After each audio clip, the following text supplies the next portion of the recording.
Eliana. Trustee McBride, Here. Trustee Marcus, Here. Trustee Diaz-Solcombe, Vice President McAvoy, Present. President Lawson. I'm here. Thank you. So we're on item 4.2, report out on closed session from earlier this evening. The board accepted the recommendation from legal counsel. Welcome everybody to the November 4th Redwood City School Board meeting. I've posted links in the chat for the agenda as well as the comment card, and I will repost those again in just a minute for those that are joining the meeting just now. If you'd like to speak to the board, please fill out the Google Doc and make sure to include your name so we know who to unmute when the time comes. If the item you wish to address is not on the agenda, you'll be called on during oral communication. If the item is on the agenda, you'll be called on when that item is being addressed. Public comments will be limited to 3 minutes per speaker. With that said, are there any changes to the agenda?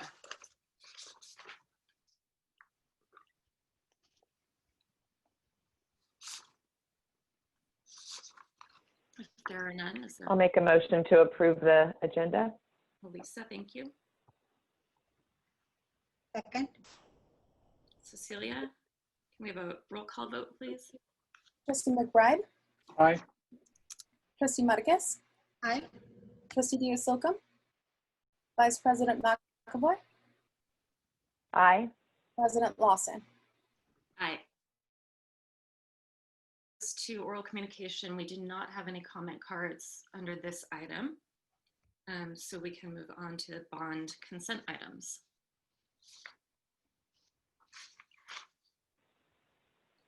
Is there a motion? So to moved. approve? Who is that? Sorry, was that Elisa? Yeah, so moved. Dennis, second. Can we have a roll call vote, please? Trustee McBride, Aye. Trustee Marcus, Aye. Trustee Diaz-Solcombe, Vice President McAvoy, Aye. President Lawson. Aye. So thank you. Will, I see you here. We have no action items for the bond, so thanks for popping in for the beginning of our meeting. You're welcome. Thank you, guys. So we are on 11.1, the Beginning Teacher Support and Assessment Program and induction. So we have, Aaron and Michelle are here. Yes, we are here. Hello, trustees and Superintendent Baker. Thank you for having us tonight. So Michelle and I are currently co-directors of the induction program. I am participating through the accreditation that we will go through in just a few weeks. And then my role in the program will be complete. And Michelle will be handling all of the programmatic needs. So tonight we're going to give you a quick overview of the program and any updates related to the current state of instruction being distance learning. And then as well, we will update you on the accreditation process and where we are in that. Is it presenting, Aaron? I can't. So we see a blank white screen. I'm not sure what everyone else sees. That's it. That's it? That's what I see, is a blank white screen. Uh-oh. It says it's still not working. No.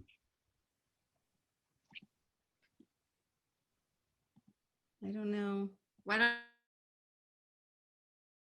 you just share the one tab you're trying to share? Yeah, so Michelle, it looks like it has a whiteboard that you've put a whiteboard up. Oops. Okay. Can I put new? I'm sorry. Let me try this. Is that working? Yeah. Yeah. Okay, good. I don't know what I did. So sorry, Aaron. Go ahead. So tonight we're just, like I said, we'll be updating you on the program. Okay, Michelle, you want to get me? There we go. So just a quick overview. The path to a clear teaching credential in the state of California involves 3 steps. On the far left, you'll see the column titled Preliminary Credential Preparation. That is the teacher prep program that that recent or people with a BA or BS degree participate in. They go through that credential program or teacher prep program, and then typically get hired with a district. And that is that middle section, the professional credential preparation or induction. That is the program that we offer here in the Redwood City School District. That is our 2-year induction program that supports new teachers while they work to clear their California credential. The last column is the professional clear credential that is earned at the end of our program. So when a new teacher is hired out of a teacher prep program, we spend 2 years working with them in induction. We offer weekly mentoring. We have a great group of veteran mentors. They are going through an inquiry cycle that involves goal setting, reflection, data collection, and implementation. And it is a really great program, and it really works to bridge the skills that they learned and the kind of the pedagogy they learned in their teacher prep program. And this induction program helps them put all of that into place with the guidance of a mentor. So that is the focus of what we do in the induction program here. Next slide, please. There we go. Thank you, Erin. So good evening, Dr. Baker, members of the board, panelists, and our audience. Thank you for letting Erin and I present this evening. So this is the pathway that our candidates take when they are brought into our district and they've completed their preliminary program. They get hired, then they complete an eligibility form and it kicks them into the program. And then they sign off on an MOU, which is an agreement that lays out their responsibilities as they are participants in the program. Very quickly, they are matched with a mentor. So this matching happens according to both of their credentials, their assignments. And we work hard to match them with someone that is actually at their own school so that relationship is even stronger, but that is not always an ability that we have. And then our new teachers come in their first day, and they receive an orientation that gives them an overview of what the program is for them and what they will be experiencing over the 2-year process. As Erin mentioned, there is a cycle of inquiry that they participate in over 2 years. It's 4 times this cycle happens for them. And during this inquiry, the candidates collaborate with their mentors to reflect on their experiences.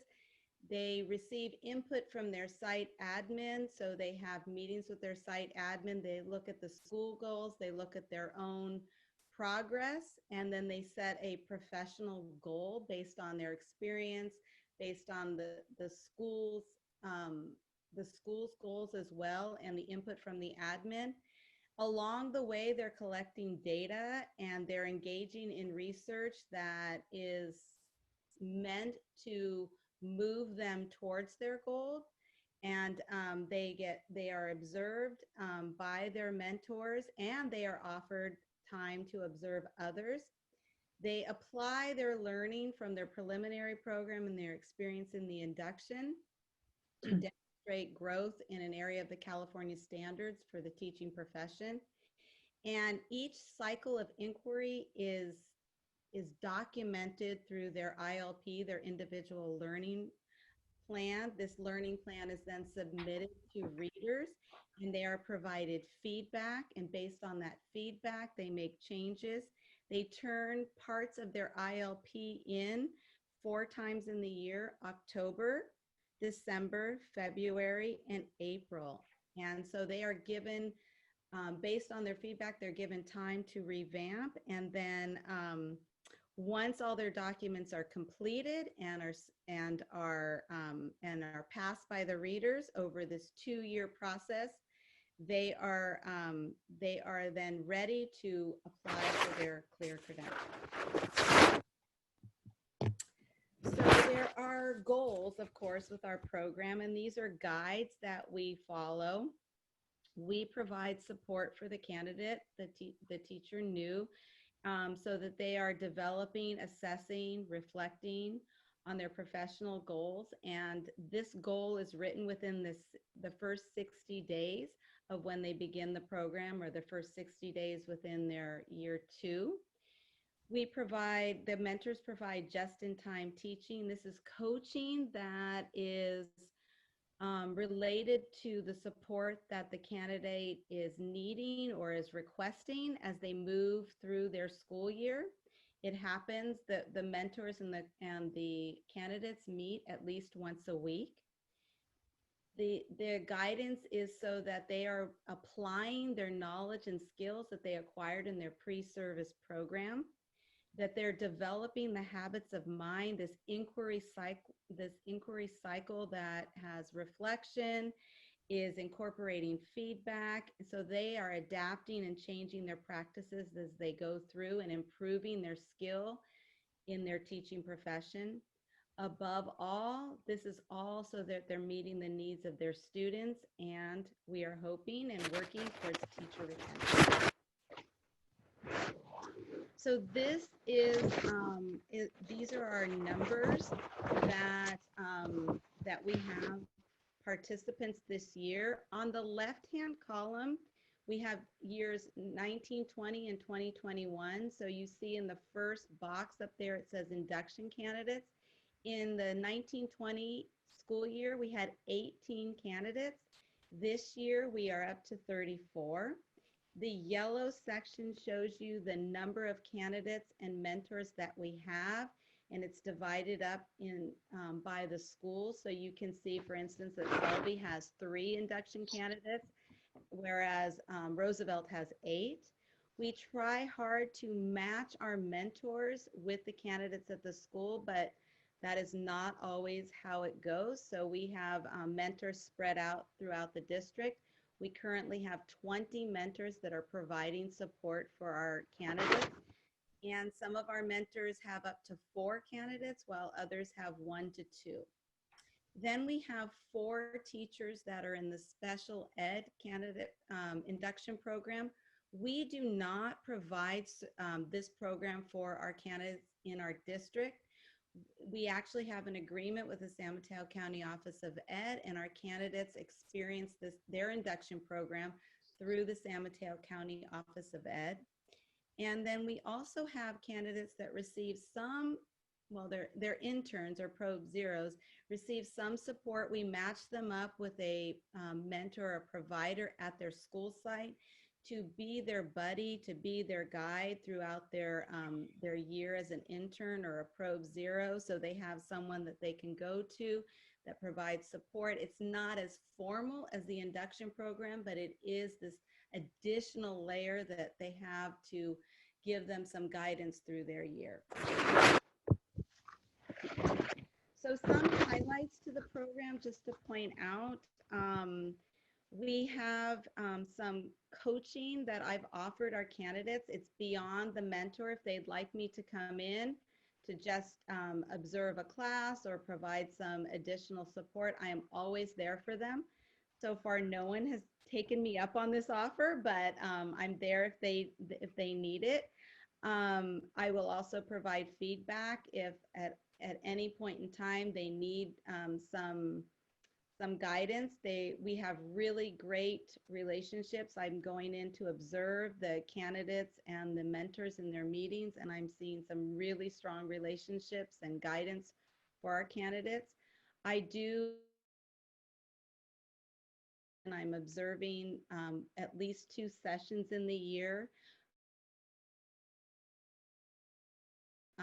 Fill out some self-assessments so that we can look at both where they want to grow themselves, but also how we can grow the support for our mentors and our candidates in our program. I have office hours where it's just an open time that candidates and mentors can drop in. They can ask any questions like about their individual learning plans or any topic that they would like some guidance on. There are PD opportunities that we put in for our candidates that they choose whatever PD they would like for, they have to meet this at least 4-hour requirement through the year. And then it can be reading articles, it can be taking a class, it can be observing videos. I've put together some options for them that they can choose, or they can do, they can determine their own PD that they would like, and then they just write up what they've learned, a reflection about how it went, how they're applying it. We are doing some book studies that combines both the candidates and the mentors. This is totally optional. We just finished our first round. We read a book called En Comunidad, which is raising the voices of our Latinx students, and it's around equity. And it was a great combination of theory with practical lessons and things that they could do in their classrooms. And there's an equity focus that Erin brought into our individual learning plan. And so our teachers are asked to answer the question, how does your work in this area explicitly interrupt and proactively lead to more equitable outcomes for students? This is the first year of the implementation of this focus. So we are, there's been a lot of questions, a lot of inquiry about what this should look like. So we are also in the process of determining some model answers that we can provide as guidance for our candidates and our mentors in the future. And then I'm also producing a weekly newsletter for our mentors and our candidates to keep them up to date, to provide them with relevant information, with a calendar of what's coming up, with a focus on equity, and just another level of communication to keep in connection with the candidates.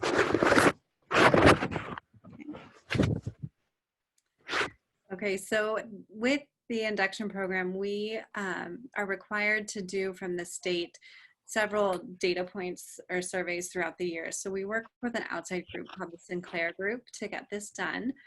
And they provide us with the results of the survey and the reports that take us through the results and what this means for our program. So what we're going to see in the next couple slides is some of these data points from last year's surveys, because they're now available to us. We did go over this with our induction leadership committee and had some really great conversations, and I'll reference that. What's interesting to note on this slide is the way the Sinclair Group presents their findings. They use a color-coded system. So if you have a data point that exceeded expectations, they highlight that in green. And if you have a data point that is a growth area, they highlight it in red. White is your average response. So what's interesting to see here is that we do not have any areas that are that have a red indication, which means we met or exceeded the average. For Sinclair works with many districts throughout the state. So we met or exceeded the average response that Sinclair saw. So on the next slide, we will look specifically at these green data points. Okay, so you see listed on the left are the areas that we exceeded the expectation, or we exceeded the average. And this particular survey is asking the candidates to reflect on their time with their mentor and how effective their mentors were in helping them grow and develop throughout the year. So this really speaks to, these highlights really speak to the strengths of our mentor team and the group of veteran teachers that we have providing the support for our new teachers. Since we didn't have any red indications, we took a look at our lowest scoring response. And even though it was still in the average category, there's always room for improvement. And so our identified growth area is, you'll see it on the right, and it is, my mentor used our time together effectively, focusing on my needs and not being unduly hurried. And with our induction leadership committee, we kind of unpacked this a little bit, and we came to a couple really interesting conclusions. The first thing that came up was, this question is really asking two different questions. that the time was used effectively and that the meeting was not, or the mentorship was not unduly hurried. So we're gonna reach out to Sinclair and try to tease out this language to make this question a little bit more explicit and really target what is really identify the target that this question is trying to hit, and see if we can refine that a little bit. I'm gonna let Michelle share some of the next steps that we have. We have some ideas on how to address this. Thank you, Erin. So I have shared this with our mentors earlier in the year, and we talked about structuring the meetings that they have with their candidates, so that they're providing time for their mentors to, they're providing time for their candidates at the beginning of the meeting to just talk about what's going on with them, how they're feeling, so they can become grounded in the work that they have to do. We were looking at possibly developing, this was something that Erin and I talked about, developing a check-in protocol with some guiding questions to address this area in particular. I've checked in with the candidates one time already this year, but I'm planning to check in with them just to see how things are going, just to see how things are progressing for them. I'm trying to not only develop a relationship with the mentors, but also a relationship with the candidates, so I can be there for all of them. And then if concerns arise, that we will discuss and plan next steps with the mentors and candidates. That's what we had thought about, but today at our meeting, as Erin said, we got more direction and more information on how we want to pursue this. Okay. Okay, the next data piece we're going to look at is, sorry, I'll speak up if I need to. I see a comment that I'm might be speaking too softly. The next data point, we're a different survey, and in this survey, program completers are asked to rank themselves on all of the California standards for the teaching profession. And what you see on this slide are two different years of data. So on the left is the 2018-19 data, and on the right is the 19-20 data. What's interesting here is both years, our program completers identified the same two standards for the teaching profession that they are the least confident in. So when they're finishing the induction program, they are now over 2 years consistently identifying that in self-assessment, goal setting and monitoring progress, and CSTB 6.5, engaging local communities in support of the instructional program, are areas where they are not feeling as confident, and areas of growth. So we looked at this in our induction leadership committee, and we all agree that these two standards are really asking and really addressing a very interesting skill set that even veteran teachers sometimes might have a hard time with. And we recognize that our new teachers are identifying these two areas as the areas where they're least confident. So we have some pretty good ideas going forward on how we can address this within induction, but possibly also outside of induction. So the next slide is going to take you through some of those. And I'm going to go ahead and let Michelle speak to that. Thank you, Erin. So we shared this with, as Erin said, with our induction leadership team today, and we thought about it through the lens only of our mentors and our candidates. And today, kind of our members broadened that to really begin to work with our administrators as well at the site. Michelle? Yes. Excuse me, it's really hard to hear you. Oh, I'm sorry. Is this better, Dennis? Yes, thank you. Thank you. Sorry. So we were they asked us to broaden our perspective a little bit and involve our admins at the sites to talk about how they can engage our candidates in this in these CSTPs as well. So we were thinking about bringing in our mentor group to generate some ideas to incorporate this work, for instance, in CSTP 5.5 into their ILPs. What does it look like to bring our students in so that they are involved in their own assessments, their self-assessments, they're setting their own goals. They're involved in the process of monitoring their progress. This is a very sophisticated level of working with our students.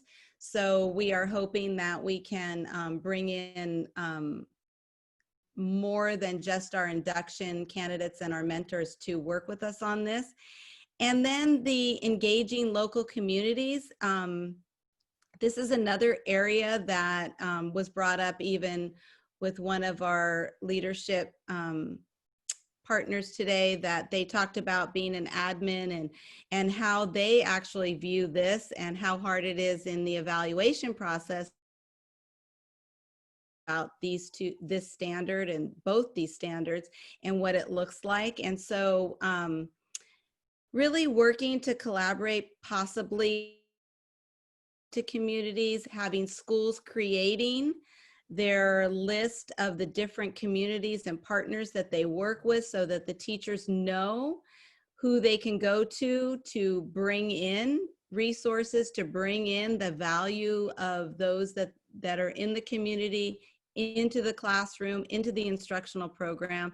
So we actually think that these two standards are going to take some time, possibly not get done this year, but we will continue to work on them in the future.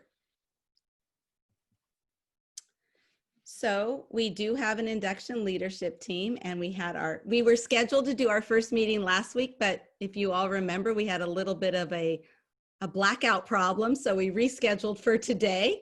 And so you can see that we have, thank you, Janet, she's our board member that's on the committee. We have Anastasia and Melissa. They are both not only teachers, they are mentors and they are lead mentors in our program. And we have Patty, she's also a teacher. Maureen, Leslie, and Tiffany are our admins on the team. And we brought in actually Trish Girardi. She is our connection to a university, and she is working with the student teachers at the university. And we are really thankful to have her perspective and her connection. And so the team, it oversees the program and our goals, and they are the oversight to keep us moving. They help to analyze our data to inform our practices. They review our budget. And then they are also the guardians of the knowledge. They know what we're working on. They know what we're doing. They know the purpose of the program. And so we meet with them twice a year to talk about where we're going in the year, and then talk about where we've been and where we want to go next. Okay, in terms of the accreditation, we are in year 6 of the 7-year accreditation cycle. This is the year of our site visit. And when I updated the school board last year, we compared the site visit to a small wedding that involved hotel accommodations and catering. And we're in a different state of the world right now. And we are now coordinating a small virtual wedding because we will have a completely virtual site visit. We are one of the first districts in California to have a completely virtual site visit, meaning our pre-visit was virtual as well as our site visit. So that's going to be November 16th through the 18th, just in a few weeks. We have been working with our rep from the CTC to make sure everything is coordinated and everything is ready to go when we're feeling very confident. We are ready to finalize our visit tomorrow. We will finish all the little details in our schedule, and then we will see on the 18th. We'll get an update. The possible scenarios are that we are completely accredited, or we could be accredited with stipulations, meaning in year 7, we would have just some follow-up and some additional conversations with our site visit team if they recommend that we implement anything that we don't currently have, or if we need to change anything within our practice.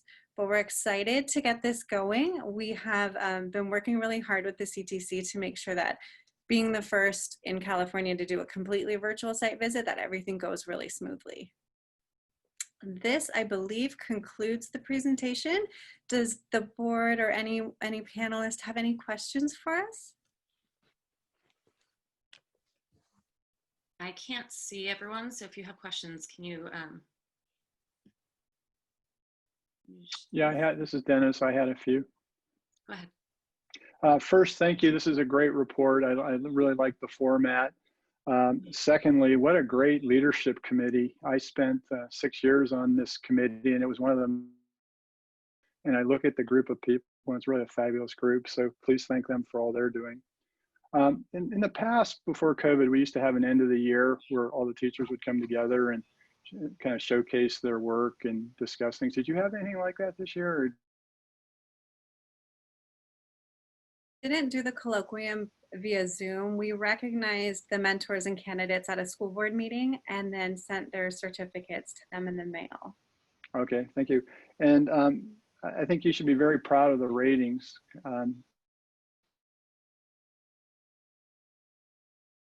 In the county program, or how the county program's doing, is actually the question. Like, do the teachers that go to the county, do they actually fill out a form like this? So they do, but that survey goes to that's linked to the county program. So we don't have access to those results. I'm sure if we reached out to the county, they would be happy to share, but it's not directly shared with us. Okay, I think it would be a good idea just to make sure that our special ed teachers are getting the same high quality teaching. Again, thank you for a great job and all you guys do day in and day out on this. That's all I had. Thank you, Dennis. Cecilia, Maria, or Lisa, do you have any?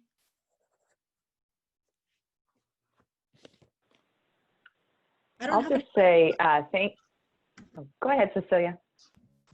I don't have any questions, but I also want to say thank you to the team for such great presentation and for working really hard to retain our teachers in the district. So I really appreciate everybody's help with this. Thank you.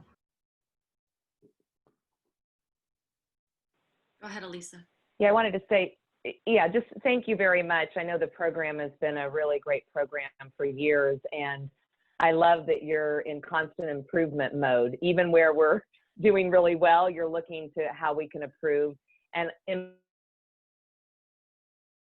equity focus, I think that's certainly where our district has been going for the last couple of years. And I think it's wonderful that we're bringing in our new teachers as well into the equity concept. And then, thanks for working on particularly the one where we help students with their own self-assessment and really bring them into the learning process.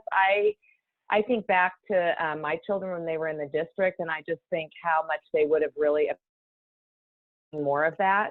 We had a lot of conversations around the dinner table of, their self-interest in learning and all of that. So I individualized learning plan for every kid in a way that they really have a say in and commitment. And I think it'll really help move our district forward. So thanks so much for all doing. It's really great to see. And I agree with Dennis, what a rock star team you have. I'm jealous I'm not the board. So Janet, you're the lucky one. All right, thank you. And I would also look forward to the evaluation, and thank you guys for being the pioneers of doing this all virtually. You guys have put in a lot of work, and it's appreciated, and the results will benefit our students. Thank you. So I can confirm it is a fantastic group to work with. I really enjoy sitting on the today, and I asked a bunch of questions there. But I just thank you. And Wendy too, I know you've been working on this for years, and we've been talking about the accreditation for years, probably since I joined the board. And so we're here, we have just a couple of weeks left, and I know it's been, so thank you everyone who's put so much time into that. I know it's been a fantastic program that our teachers have really enjoyed, and it's been one that keeps, teachers in our district. And I think it's fantastic. So thank you. We should give a hearty shout out and thank you to all the mentors. Yeah, so today's actually National Coaching Day, and we consider our mentors coaches. So a special thank you to them today. Oh, yeah, go ahead. Wendy. Oh, thank you. I just really want to thank and appreciate Michelle and Aaron for the hard work on this presentation, but more importantly, the day-to-day interactions with the coaches, the relationship building with our coaches and our candidates. We know that new teachers of coaching, but they also stay in the profession because of great relationship part of that process. And the focus on the CSTPs and equity is just so important for them to understand what the are of the profession. And this is a great way to with people side by side at their site, working through some of these similar things. So I appreciate your leadership. You're very responsive and open-minded and caring for what our new teachers are going through. So I do want to thank you for that. And I especially want to thank Erin for all of her hard work on the accreditation. She also helped last year while she was on maternity leave, I might mention. And so her dedication is really shining, and I can't wait to see how successful we're going to be in a couple of weeks. So thank you for your hard work. And Janet, if I could just say something in regard to this program, not only the wonderful work that everyone has done in making it positive and rewarding, but also need to give kudos to the board. Many of you were on the board at times when we were doing budget reductions years ago, year after year after year, and you supported this program all those times. So thank you to the board for allowing us to continue and have the induction program here within the Redwood City School District, because many of our neighboring school districts do not have this program. They send their teachers to the county office of ed. So with the greatness that is happening with this program and mentoring our teachers, I just want to shout out to the board, because there were years I can remember it was really close, but no, you held firm. No, we have to keep this program. We need to support our teachers. And we used to call it the Cadillac model at one time years ago. I don't know if some of you remember. And through the different program and the last accreditation that we had, it was intense. It was intense.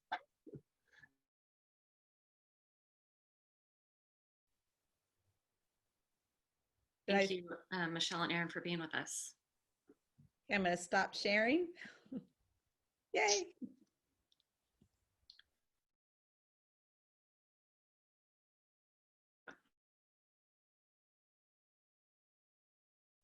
What are we? We're on 12.1, discussion on COVID-19. Yeah, what we are going to do is we're going to start out with a presentation. We'd like to share with you our learning hubs and our pilot program, and then I'll have some time on one of the last slides to, first I'd like to read a statement to get us going on this time frame that we're going on before winter break. But I'm going to start with Liz Wolf and Linda Montes, who are going to start with the presentation with. Remember, these are our learning hubs and not the pods. These are our learning hubs and then our pilot program. Okay, good evening, members of the board and Superintendent Baker and all of the panelists. We're here. Liz, it's white. It's Huh? white. It's white. It's white? I can see it. I see white. So could I, Liz, but it's white. Why did it do that? Wait a minute. No. Can you see it now? Yep. Yep. Michelle's fault. Anyway, good evening, everybody. It won't start all over again. So Linda and I are going to be talking to you a little bit about our hubs and our pilots, and we're very excited to share this information with you. It just started this week, although the hubs have been going on for a while, sponsored by other entities. We have our own Redwood City hubs now. And so we'll be talking to you about what we're seeing and kind of where we're going to go from here. So Linda, let me know. You, Liz. Good evening, everyone, and thank you. So I think you heard a little bit about this the last session, I believe. Dr. Baker introduced the HUB programs, but just to remind everyone, the purpose of the HUB program is to provide a safe space for our students to the Wi-Fi or their technology devices.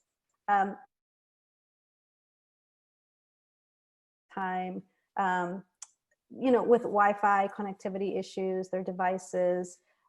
We targeted students who perhaps were newcomer students who needed the most support.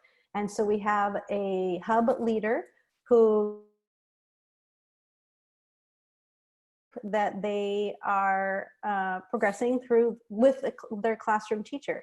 So what it looks like is a group of students, 12 to 15 in the classroom, who are accessing their lessons to their classroom teacher. So it's virtually they're learning. It just happens to be a space for students to have that extra support for those who might need it. So the next one is please. So modeling the HUB program after those that were already established with the Boys and Girls Club, the REACH program, etc. We knew that there were certain procedures or protocols that were in place. So these are very similar across our HUBs. And to ensure the safety of all of our students and the HUB leaders, we follow the same protocols of our temperature taking upon arrival, wearing their masks, 6-foot distance in the classroom. They have optional COVID testing. This is for students whom parents' permission. It's not required, but it is an option for them. And our HUB leaders are also receiving COVID testing every 2 weeks as well. So we were very fortunate. I interviewed a large number of great selection of people who wanted to be HUB leaders. They're people from our community. And during the interview, they just thought that this was a great idea to offer these hubs for our students. Many of them had their own siblings or cousins or new people who were learning online and knew this would be really important. So it's great having the HUB leaders that we do have. The next one is, we currently, starting this week, we had of our own hub, right? Those are district sponsored hubs. We have 2 classrooms at Garfield and 2 at Hoover. We have a third. And so just a little bit ago, actually, Principal Carranza and I met with a group of migrant ed students. So we hope at Hoover to start another hub that will be specifically for students who are in the migrant education program, who have difficulty with access, etc. So that will be really exciting. Then pending, starting on Monday, we have 2 classes at Kennedy and 1 at Roosevelt. And we are pending the Henry Ford one. We're hoping to make sure all of their paperwork is done, etc. But so that's the one pending at Henry Ford. And since this was developed, we have other schools who are coming forward because they were requesting hubs as well. And so we're hoping to be able to provide additional hubs as soon as we have the personnel slated. So we're very excited. And the next one, I think I might have added some photos here. So these are a couple of, these 2 are actually at Hoover. One is the 3rd through 5th grade and 1 the middle school. And the first day, the students were nervous coming in, and I spoke with Principal Carranza just a little while ago. And definitely the students are feeling much happier to be there. They're excited to just be seeing people. And it's really important. When I walked to the classrooms, I noticed, there's just such a need. Students not able to access because they don't know the language so well, as well.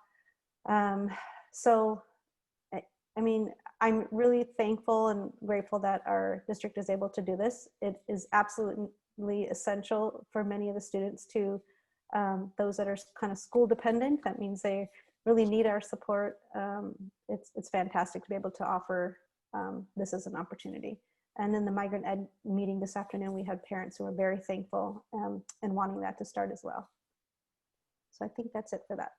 Okay, thanks, Linda. So now we're going to talk a little bit about the pilot program that also began on Monday.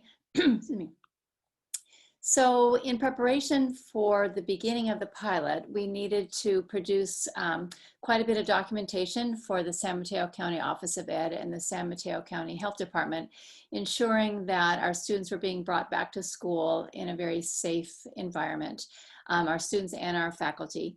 And so this document is on our website and was approved after a variety of revisions to ensure that we had a lot of information about the ingress and egress of our students, as well as the areas for play, the areas for temperature taking, the areas in case someone needed to be isolated, as well as a lot of the signage. And I have some pictures of some of these for you.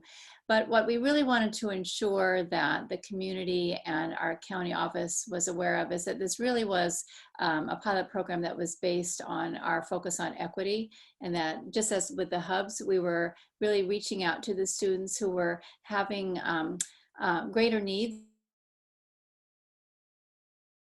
in the area of connectivity, of support, of keeping to a schedule, of having an adult available to answer their questions.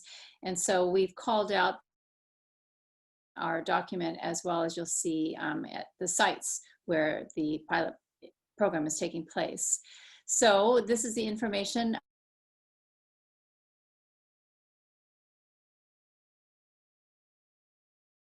to do the pilot program, as well as the number of students in each of the classes. In light blue are the special ed classrooms, and so summer special day. I believe we have one RSP class that's going to be coming up and starting next week. The large number of our classes are at Taft School with her family and her staff, and really did a pitch in making sure that students had access to coming back to in-person programs. But in addition to that, we also have quite a bit of our special ed programs that are, as you see, there may even just be one class at a school site, but the teachers felt very strongly that their students were not being successful in a distance learning environment without the opportunity to come in person. So we have a number of classrooms taking place this week, and then we have a number of classrooms that are beginning next week. We're learning a lot from them in terms of their program design as well, not only in the health and safety and the development of all of those protocols, but we're also learning about what is working to bring students back while maintaining distance learning, because all of these classrooms had some children who were not returning. So you can see by the numbers that these were the numbers of in-person students. And so we are running an AM/PM model at these sites where students are either in class in the morning or in the afternoon, and the remainder of their classrooms are being served by their same classroom teacher in a distance learning environment.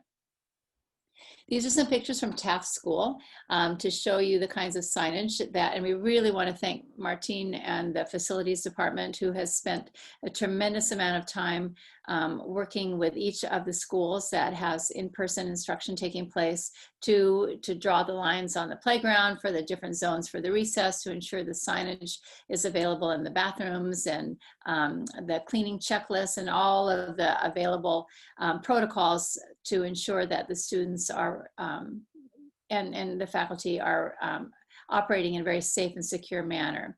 So this is from Taft. This also is a picture of a classroom where the teacher is preparing for her students to come in the morning. And so you can see how the desks are distant from each other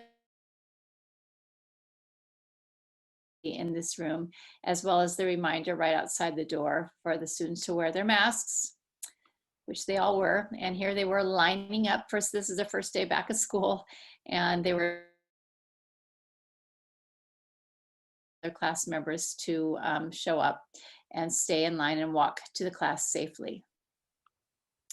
This is Henry Ford Kindergarten, where there were more students in class, and we're going to show you a video in a second that was taken, I believe, by Jorge Quintana, who shows the Henry Ford practice, which is also taking place at Taft in one of the classrooms, where the large screen is being used. You see this in the background, where the teachers at certain periods of the day have a connection with the students who are in distance learning and the students who are in their classroom, and they have some opportunities to bring all of the students together. They don't do this full time because it's kind of hard to manage a group in front of you and a group behind you on the screen, but they found some ways to read stories and do some morning practice so that all the students had the chance to be together during this time. We'll show you that in a second. But this is the students outside having their snack. And so this was just amazing as well. And so here were the kindergarten students sitting on their little line and eating their snack. They had their mask on all day and they were able to take their mask off to eat. And as soon as they finished eating and threw away their little muffin bag, they put their mask back on, and they had some outdoor time, and then they went back into their class. Again, very, very much following the protocols and all the safety procedures that the teachers were continuing to remind them of, and they were not having a problem with that. And I'm now going to show you just like a 2-minute video of one of the kindergarten teachers at Henry Ford who is reading a story. You see the students in the background who are participating online, and then there are students in front of her who are actually in person. See how she manages that.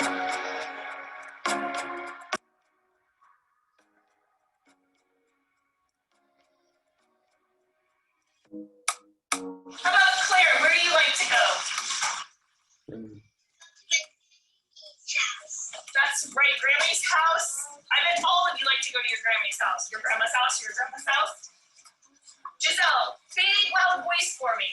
Where do you? I like to go to the park. Giselle likes to go to the park.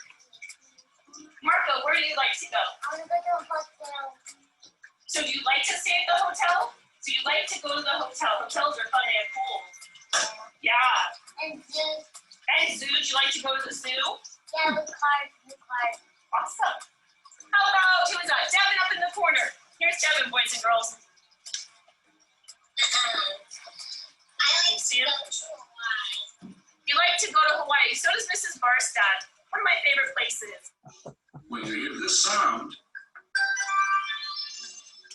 that means it's time to turn the page. All right, there's our title page, right? Now let's begin. Necklaces by Holly Innes Melton. By Linda Graves. Let's do the pictures. Let's listen to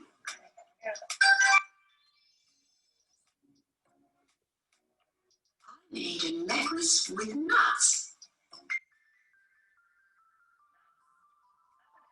It's one of the ones we just saw.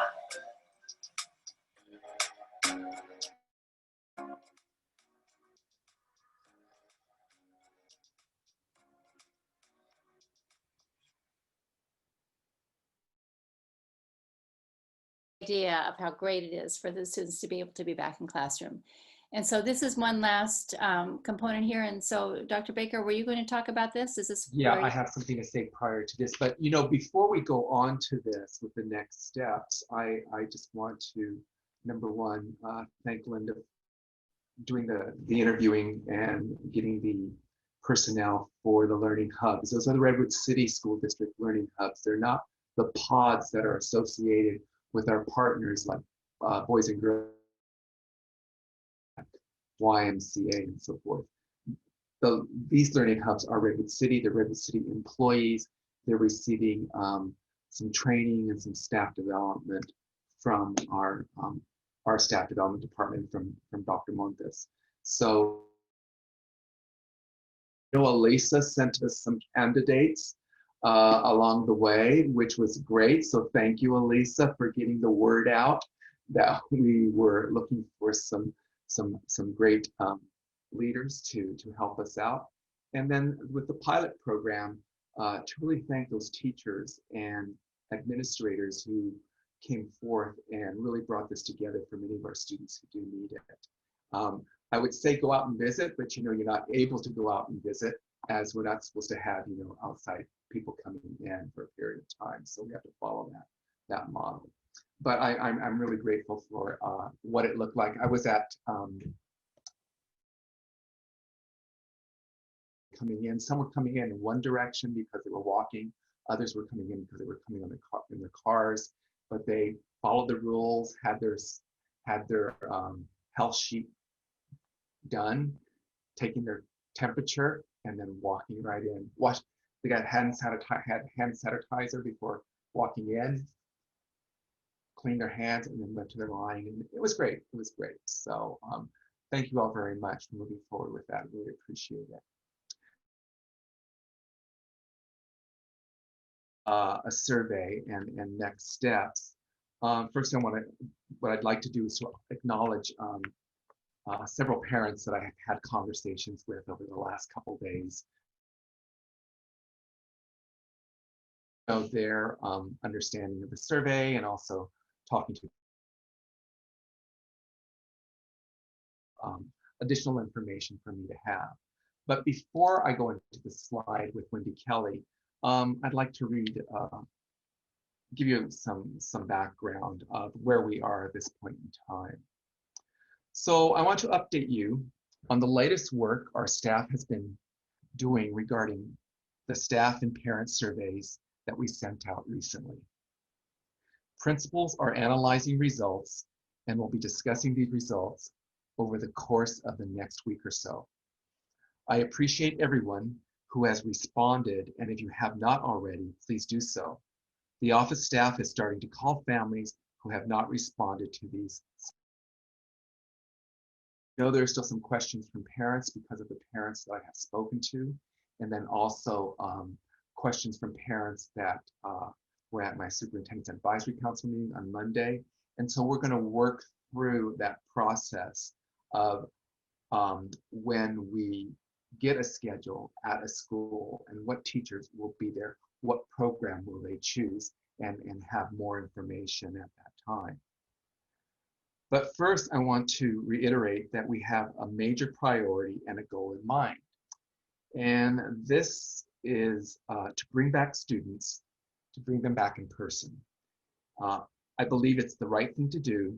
We believe that it is what is best for our kids.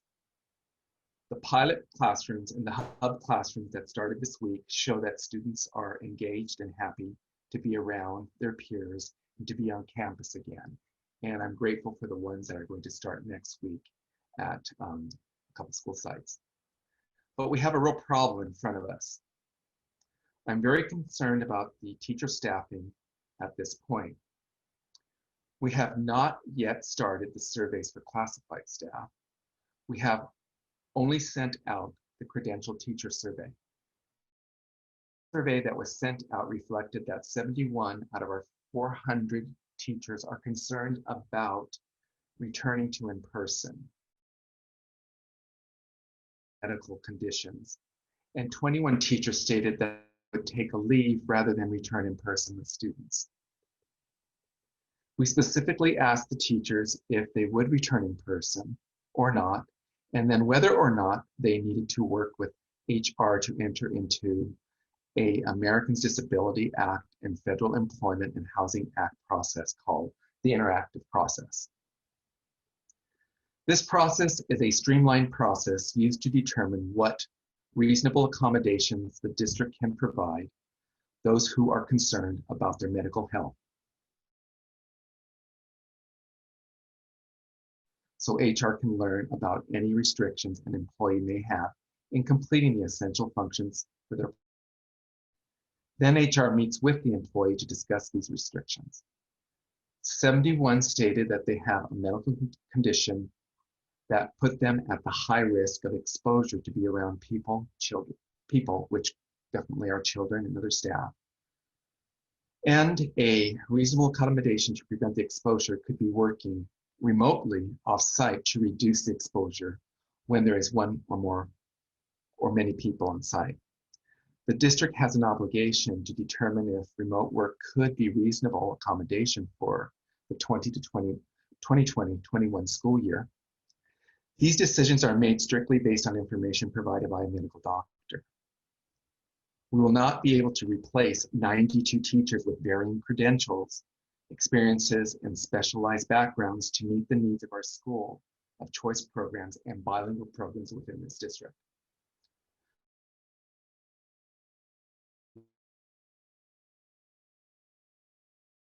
of their own children, or they have to care for another medically fragile person at home, or they want to take unpaid leave rather than return in person with students.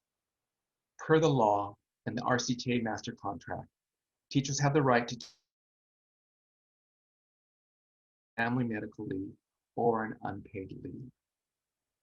With these numbers in mind, we will need to closely examine additional alternatives. School programs also offer complexities in scheduling,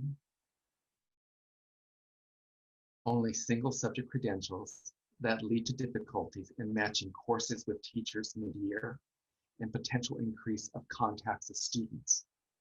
All of these items lead to a problem of how to manage the enrollment requests from families and staff on the survey.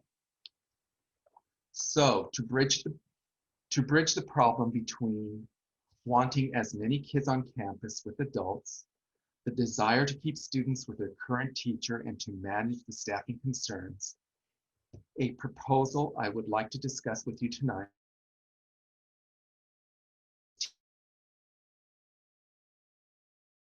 construct or provide a learning hub option of supervision with cohorts of students.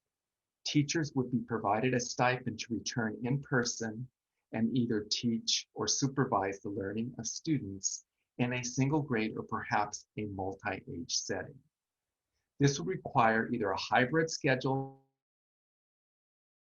Ms. Wolf just spoke about, or it would be the other hybrid that we came up with months ago when we thought we were going to start school in August, just in a hybrid model, which was a week on campus, 3 days. You'd come for you'd come for 2 days. There would be that Wednesday, and then the next cohort would come another 2 days. So you actually only get 2 days of instruction where you're 3 days at home doing asynchronous work. And that's the hybrid model that we came up with, I want to say, during the summer, and showed it to the U board members and also to the public. Teachers who need to remain distance teaching can continue with their students. Around the county, all districts are concerned about staffing issues, and that's a big issue right now, up and down the counties, the school districts within the county of San Mateo. All of the superintendents at our last meeting, and I'm speaking right now, superintendents who have K-8 schools. I'm not speaking the high school. The K-8 schools, the majority of them are coming back on January 19th. But then there's still this concern of making sure that they can have some in-person, some distant learning because of the needs of staff. Working around this staffing issue. We need all of our staff and want them to be part of the Redwood City School District and to remain part of the Redwood City School District. We also do not have an option to hire additional 90-some new teachers or substitutes to help us out during this point in time. So with this new information that I'm bringing to you this evening, and a meeting almost every day, I would like to discuss this option with you tonight so we can move towards meeting our goal of bringing teachers back on campus and also bringing our staff concerns forward. So when you're looking at this timeline that's up here right now, so the week of November 2nd, what we did is we sent surveys to parents and to staff. And at this point in time, what is happening, which I previously stated, is that office staff is calling families who have not returned the survey. Starting on Monday until today, I have been meeting with principals, so they have the information of what teachers have indicated they would like to return. They also have information of what teachers would write. As I previously said in the statement, we cannot accommodate everyone to take a leave. So we need to start thinking a bit differently.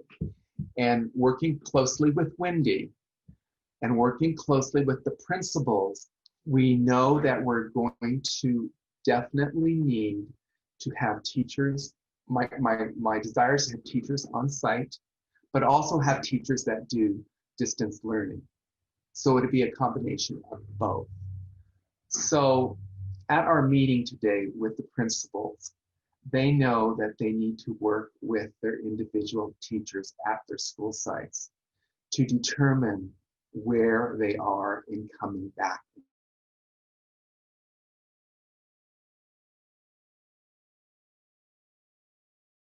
Once we have that true indication of who would do what, another survey would go out to parents indicating what they would desire, knowing what their own classroom teacher would be doing. With that being said, numbers could still not match evenly. So what I'm looking for is also the learning hub possibility.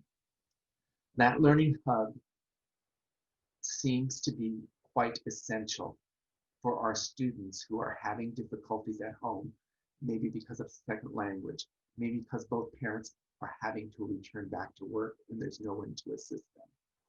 Maybe they're working with an older sibling and the older sibling is also doing distance learning that's at the high school level and they're not getting as much attention. So what we're trying to do also at the same time is to attract others to come and take on those positions of learning hubs.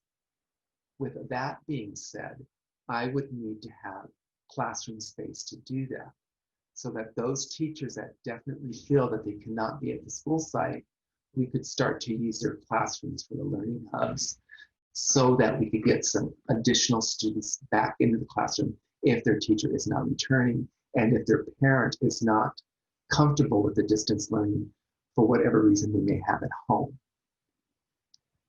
With all of that being said, and we come back to in-person learning, that one pilot plan that Liz shared with you, you've all have a copy of it, you've read it. We have to do that 12 times. And we must make sure we adhere to the 4 pillars. We must adhere that we're doing everything around the safety. We must adhere to the COVID testing. So my task in front of you tonight, in front of our principals who are online, our teachers who are online right now also, is to make some semblance of this coming back in person. We know we're going to have to enter into an MOU with our unions to come back to in-person learning. We entered into an MOU for the pilot program and also for our hub guest teachers are in that MOU. So we need to do that for coming back in January. With that being said, the principals, once we have the data that is needed for each school site is different, they will then in turn send indicating which choice they would like, knowing where their child's teacher is going to be. I know we're saying that principals need to be communicating this on the week of November 30th. This timeline is a little longer than I hoped, but we have this holiday coming up next week, or Wednesday, and that Wednesday day where there's Tuesday as a day for preparation, because Wednesday is a holiday, so that kind of takes out 2 days where we can, work with staff. So I believe on the week of November 30th, when we communicate with families of where each school site is, then we have the determination of what teachers will be returning, what teachers still feel very uncomfortable and should do distance learning, and understanding that their classroom could be used for a learning hub to bring back students. The final plan from each school site to us at the district office is December 14th. That gives us time to review it before the winter break and then to send it to the district office on, I believe, January 4th, and then start, I guess, the conversation of what's needed, what we can take away, what can be redone, but to have things in place by January 19th. With that said, I know Wendy wanted to elaborate a bit about the MOU and also the timeline in place at this point that you see in front of you. Yes, thank you, John. So I do want to appreciate our work with RCTA. They have been an amazing group to process through this difficult time, and it does really show our good relationships with our union, so I appreciate that. But as John mentioned, there's quite a lot of work to do. We do already have all of our negotiation dates on the calendar starting with November 13th. And so we're hoping that we can come together quickly and talk through any obstacles we might have or plans or concerns that the union might have and bridge that quickly. We were able to do that very well with the pilot MOU, which I spoke about last time, which outlined essentially all of the aspects that would require the entire staff to return in terms of health protocols, the 4 pillars, all of the PPE needed, et cetera. So we do have a background in place for that to occur. I also met with CSEA, our classified staff, yesterday. We are in continued negotiations with an MOU, and CSEA and the district are working very closely about outlining the 4 pillars and so forth in the MOU as well. So I'm hoping we'll have closure on that topic by the end of the month.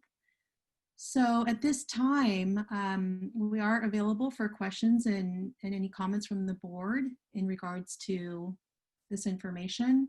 As John mentioned in the timeline that's in front of you, it is a lot of work to do, and with conferences and grades and so forth in the middle of it, I know we're all going to be stretched thin, but it is important for us to make sure that we have all these things in place, certainly before winter break, and hopefully we can all relax over winter break and take a deep breath so we come back rejuvenated.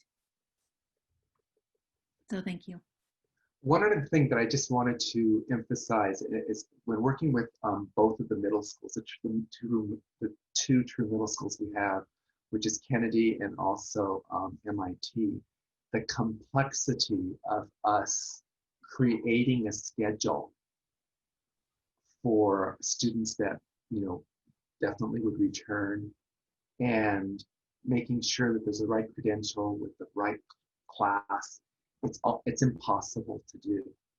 So with that being said, I know that both of the two middle schools definitely feel that for them, it's in the direction of going total distance learning with learning hubs, or I know the principals have been talking with staff members of the possibility of if the staff member is there in the classroom doing distance learning, then have a few students that are having difficulties be there so they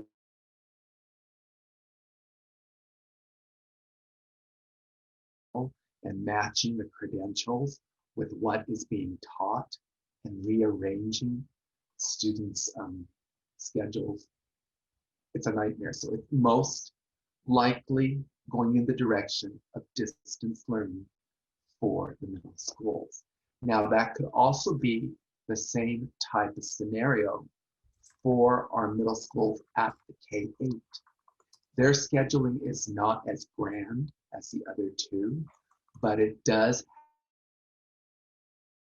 and each of those principals need to work with their middle school staffs to determine what would be best for them.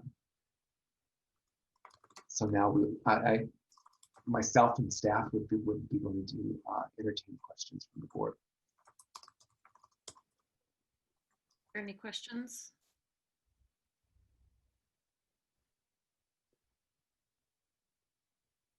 I can start with a couple of questions. And Elisa, you were at the Thank you. meeting the other night with me. Yeah. And, you know, we've been hearing from parents and teachers well, all along the way since March, but specifically the last couple of weeks, sort of with the stage. So one of the questions I know, well, first of all, I just want to say, thanks so much for the, I think the thoughtfulness around sort of with each step we take, we realize sort of the more we need to do to try to accommodate all the various needs. Because I think one thing that we keep hearing as board members through a lot of the emails that we're getting are kind of the unique requests or needs that, different families and teachers have. And part of it is sort of putting the puzzle piece together that we've talked about before. So I know in the past when we did the family surveys, now this is going back several months ago when we were in a purple zone or a red zone and, there was more virus in our community and that sort of thing. And I don't think as much was known about what it would look like to come back. We were looking at maybe 30 to 40% of our families saying they'd like to keep their students home. They plan to keep their students home until there was a vaccine or at least through the school year. And I know we're still getting the results. We don't have those results yet, those to be less, but I know we've already been hearing both tonight in the chat as well as through emails that there are some families who, they're going to be keeping their students home to do distant learning. So I think through this process, what the board, at least, or my understanding was, and I think it was the board's understanding, that part of the process we're going through is also to sort of match up sort of the needs of students who want to do distant learning, students who want in person, or, families who want that for their students.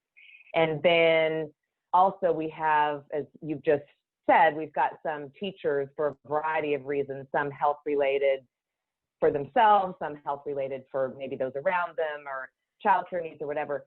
So I don't know if you could speak a little bit to I guess that matching process, part of that's going to be happening on a school by school basis, if I understand that. So that's sort of what you were getting at. I know we're still waiting for all the results of what families want, but it does feel like a little bit of a chicken and egg thing. And I guess part of it is a question, if you can speak to it, but part of it is just sort of an acknowledgement to the audience and to us that it is sort of putting this together. And there is going to be a little bit of back and forth, like surveys and conversation and principals in conjunction with their staff trying to put together schedules that work for their school site, right? So everybody has a place to land, and hopefully everybody has a place to land where they want to be, right? Is that correct? Or maybe you can speak a little bit to that, Dr. You are Baker. very correct. Spoke with the principal. But it is correct. Each school community is different, and the needs are different at each school. It's just like when when we're doing the pilot, those schools that are doing the pilot had the teachers went in a certain direction and they wanted to try it to see how it would work. What we need to accomplish to bring back some children on January 19th is to definitely indicate those teachers who will do the in-person learning, whether it be that, you're there 4 days on Monday and Tuesday, and they're going to be in person, and then the PM part is for the kids that are doing distance learning, or whether it's in some other manner, or it's the other hybrid, which I don't know if that's as popular started. But what the principals are doing at any time is meeting with their staff, with their teachers, to determine what it's going to look like. Once that is done, then what I and staff want to do is look at that and then develop the survey that goes survey in which parents need to indicate for the remainder of this 2021 school year, this is what's going to look like. Yes, I know we're in orange, but even if we go to yellow, they're not letting us all come back. You're still going to have to distance learn.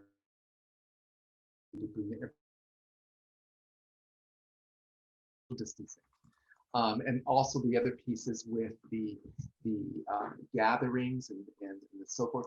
Part about washing your hands and having the proper PPE, we've got that licked. We've got that licked. That we have going for us. The piece that is not going for us is that we don't have an abundance of classrooms where we can bring, where you could bring back 30 and maybe half the class be in one and the other half be in the other, and we get some additional staff to help us out, and maybe we could make it work. That's not reality. That's not going to happen. Number one, staff's not available. Number two, the classroom's not available. So there is going to have to be some type of a cohort model that's going to have to exist. Does that help to answer that question, Elisa? So it's the schools that are each coming up with looking at their staffs, and then each school will determine what that looks like and share with us at the district office, and then we will help create the survey that will go out to the parents, and the parents will decide what are they going to do. And that's for the remainder of the school year.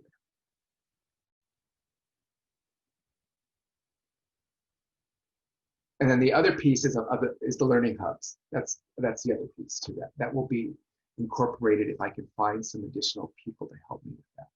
If you can send us some other candidates our way, we'd be very grateful. Linda has plenty, but I mean, we could really use them. Or if even our community could send applicants our way to edjoin.org, and that's where the apps are. We'd be happy to interview people. Are there questions? Yes, it's not clear to me if a parent doesn't want to send their child to school, why they would send their child to a learning hub. Why wouldn't they just go to school? That's true. That's true. And why would a parent send their child to a learning hub? Maybe their teacher does not want to do. Maybe the teacher is interested in coming and doing in person. Okay. And no, let me rephrase that again, because the learning hub child is a child that is home with distance learning, does not have the opportunity to come back because their teacher just chose not to do so. So they're going to continue with distance learning. Oh, okay. That child learning from his teacher, but is still having a difficult time because maybe there's no one at home to assist. Maybe older brother or sister is doing it at the same time. They're doing distance learning at the high school. Thank you. That connected the dots. Thank you. And then the other piece that is that I'm also I tasked Antonio with this is, our partners in need to see if they can help us out also, because parents are going to need, for example, if you're doing the AM PM piece, my child comes in the AM, but I'm still at work and I can't leave work, so I need some childcare. At one time, remember, we had our REACH program that was there after school. Engage them in conversation to see if they can continue to do that with us also. So Janet, we kind of went by Liz's presentation, so I'd just like to make a comment on that if I could. Go ahead. Thank you. So I just would like to acknowledge and thank Liz, the administrators and the teachers and staff who are going to do the pilot. I think that's huge. I think we're going to learn a lot, and that's going to benefit all the teachers and staff that come back in January. So thank you so much to all the teachers, administrators, and Liz for putting that all together. And then thank you to Linda for the hubs. That's going to have such an impact. And last, it was so cool to see a video of students. It's literally been like February since we've been in person with kids. So that was just really inspiring and really exciting. So thank you, everybody. Anybody else? Yes, I would also like work that's gone into putting together the hubs, the groups, and the in-person class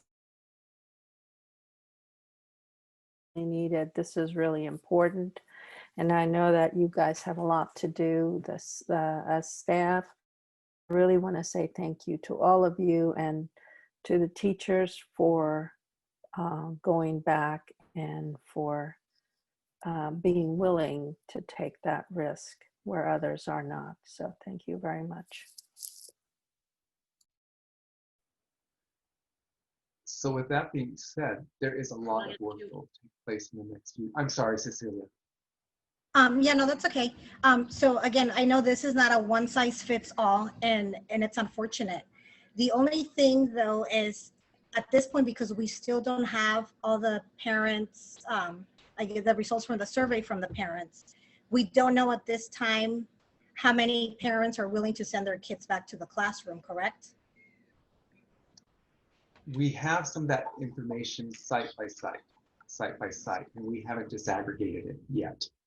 And they're still receiving more surveys. So with that, once we know that, that will give us another number. But then what's really important is for us to understand what our teachers are going to be doing when they come back on January 19th. Remember, school starts on January the 5th. That's distance learning. We're still doing distance learning January the 5th, but our in-person time starts January 19th. But you are correct. We do not have all that information yet, and we're still gathering it. Once the principals have that information, along with the information from their staff, put that together, and then there's one more survey that is tailored for each school in the district that will go out. Because I think what I find a little hard is to understand how teachers are actually going to, again, perhaps change their mind if they want to come back to in person, whether they want to do a hub and help out that way.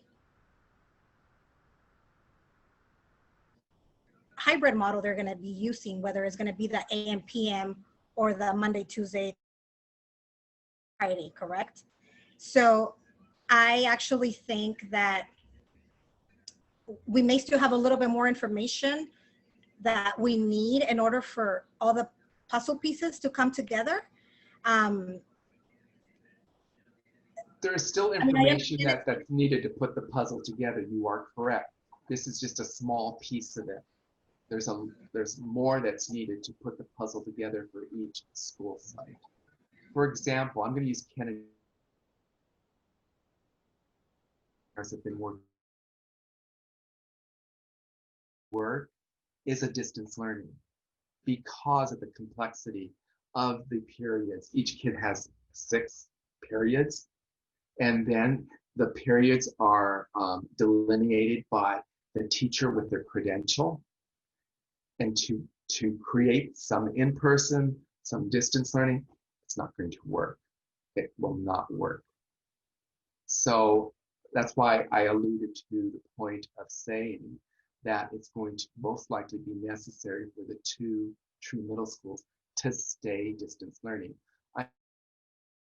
And myself and I know Sabrina, she brought this schedule, and we were tinkering around with it. There was no way we could make it work. I mean, it's very difficult at the middle school level. So with that being said, that puzzle may already be made. So what we would need to learn from the true middle schools are there some middle school teachers that are willing to have maybe a few kids in their class to kind of monitor while they're doing the distance learning, that they can monitor and be paid a stipend while they're doing that. Those are the kids that, number one, are not connecting for whatever reason. D's and F's that needs more support. Of these hub leaders that will be able to come into some of our school sites and help those students too.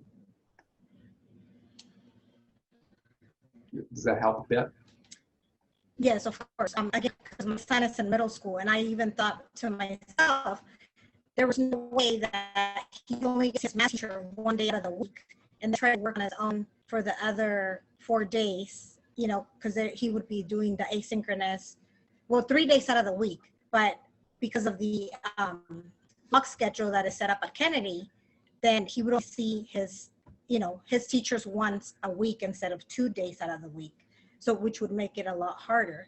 And then I do think that, of course, we do need to make sure that all those kids that need that extra support get help, top priority to come back to those hubs, or and hopefully again teachers will be a little bit more motivated if again feeling safe, number one, and then perhaps they'll be able to bring in a few kids rather than the 14, 15 that we were thinking of in person. Good. Any other comments? Yeah, I just wanted to say, I know Amy Barstad and Debbie Figueroa are in the audience. Those are the two teachers we saw in the video. So I just wanted to acknowledge them and thank them for bringing those kids back. Kids through distance learning as well as in your classroom. And I saw a few comments in the chat box, encouraged and excited to see how we can come back safely for even the young kiddos. So I know this has been a ton of work for everybody. Denise Gill is here also. There's some TAF teachers who are in the chat. Yeah, TAF teachers also. And I definitely appreciate all the different school sites helping to figure this out, because each school is really so different and their needs are so different. So it became very clear that we needed some more help from the specific school sites to work out what was going to work for their families. So that's been good to see.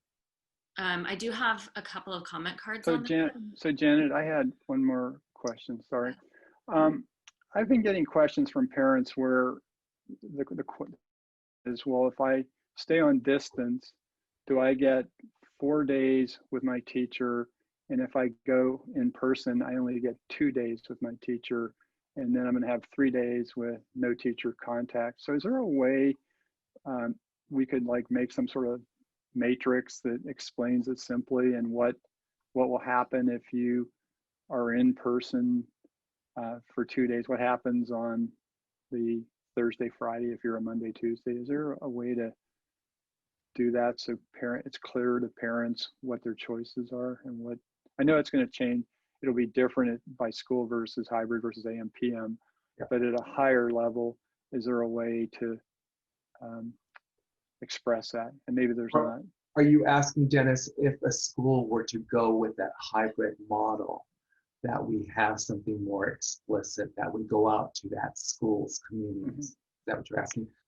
So like an example, maybe we've talked about having the teacher do a 15-minute check-in or different things, but are parents, are they signing up for, if they come back, that their child's going to have, the question I get is, am I signing up for having 3 days of having my child having no contact with a teacher? If it's that hybrid model, I'll turn this over to Liz. It is that you're there with your teacher for 2 full days. The Wednesday is the teacher preparation day. Right. And then Thursday, Friday is the other class. Right, exactly. So it would be asynchronous work. No, I understand that. I'm just saying, I think a lot of parents are confused.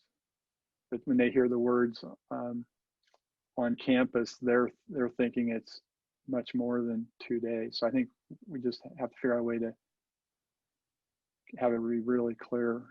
For those schools who are choosing to go in that direction. Yes. That's what you're saying. Okay, because not everybody is going to go.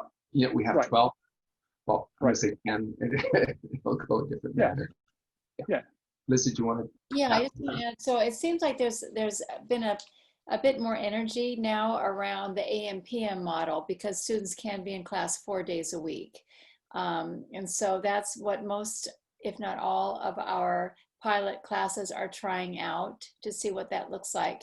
It provides the teachers with the opportunity of not having to create full days of in-class instruction and full days of distance learning for the students who are not in class at that time, so that they can do a morning and an afternoon of in-class instruction with maybe a 45-minute assignment or something else that the students need to do either in the morning or in the PM when they're not in class, in order to make up their minimum number of instructional minutes.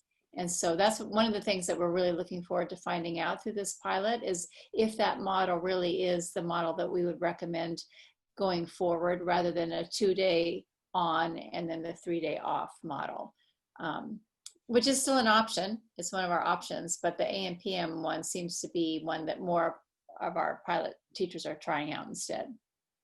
Yeah, Right. just as one board member, I think the AM/PM would serve. And also Ana Herrera is in the audience, and maybe we can you allow her to speak for a second?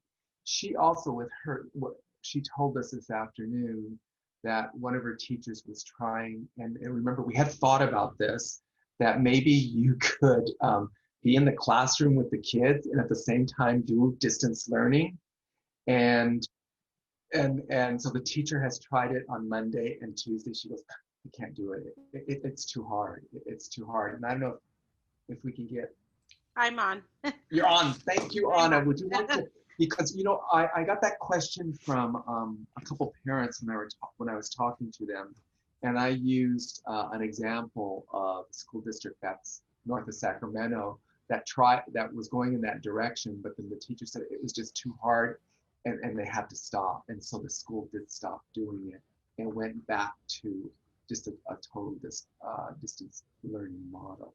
So if you could give the board kind of a taste of what that was like. So what she has a combination class. And so she wanted to try to do an AM/PM model with live learning at the same time. So kids on the camera and her actually teaching. So she's had 2 days of it, and she's, it's definitely very difficult when you have one teacher trying to manage both of them throughout in the morning block. What she's finding is it's hard because the kids you can't answer the questions for the kids who are online, because you have the people live in front of you. The students are in front of you. So she's working with those kids in front of her. And she's trying to engage the kids that are at home as well.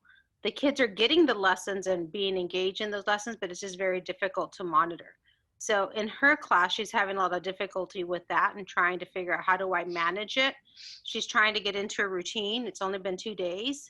And one of the things I told her is, if we had another person in there, an aide, who can monitor that would be one way to help, because I have another teacher in the SDC who's doing that, who has an aide who's monitoring the distant learning students. And so it's easier to manage because she becomes the voice of what the questions are asking to help support.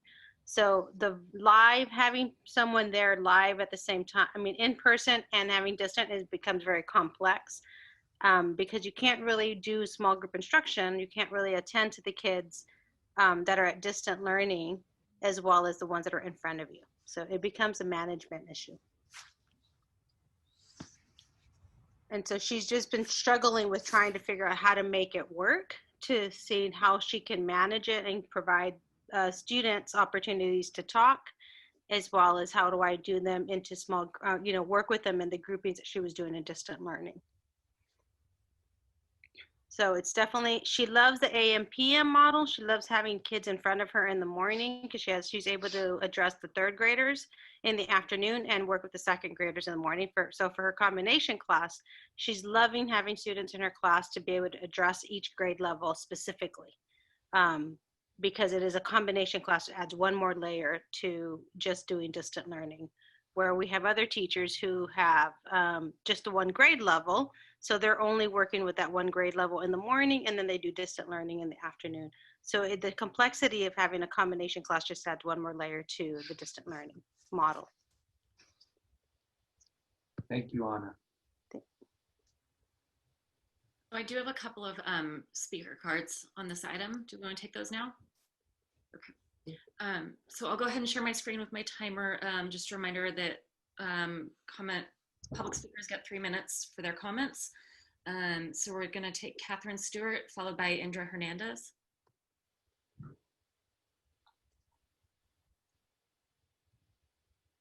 Hi, can you hear me okay? Yes, go ahead, Catherine. Okay, so I'm mostly concerned tonight. We're definitely going to do full distance learning until vaccine, staying at home. But I'm concerned because I keep hearing that for the Mandarin immersion program at Orion, I keep hearing rumors that if you choose to do distance learning and continue the way we've been doing it now, that you won't get Mandarin instruction, or you won't get live interactive synchronous online instruction, that instead you will get pre-recorded videos, or you will get only English instruction and you won't get any Mandarin instruction. So I'd like to have somebody definitely tell me that that's just an ugly rumor, and that in fact you're definitely committed to the Mandarin immersion program, and that you will definitely make sure that if somebody wants to stay home and do distance learning for the next semester, that they will still get interactive Mandarin immersion teaching. It's really important to us. We don't care if we get our Mandarin immersion teaching in the morning, which we'd love, or if we have to do it in the afternoon, or Mondays, Tuesdays, Wednesdays, whatever days you want is fine. We just are willing to accommodate that, but we'd really like to have it live interactive Mandarin immersion teaching. Our teacher is really great and we'd love to keep her, but we know there are other very good Mandarin immersion teachers also. So please address this, and that would be really helpful. Thank you, and I'll give my time to whoever else wants to talk. Thank you. Thanks, Catherine. I don't know if, do we direct Catherine to the principal on that one? So Janet, what we would need to do is we would now definitely Catherine and her staff are going to work on this type of concern and see how it can be handled. We do, as of right now, we still do not have all the surveys back on what parents have indicated that they would like to do. So looking at that data and then speaking to staff and see what we come up with. Okay, thank you. Indra Hernandez.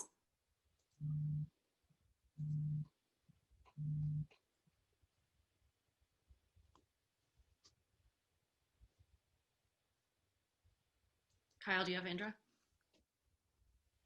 Yes, I have her. I've hit the ask to unmute a couple of times. Oh, okay. Indra, are you here?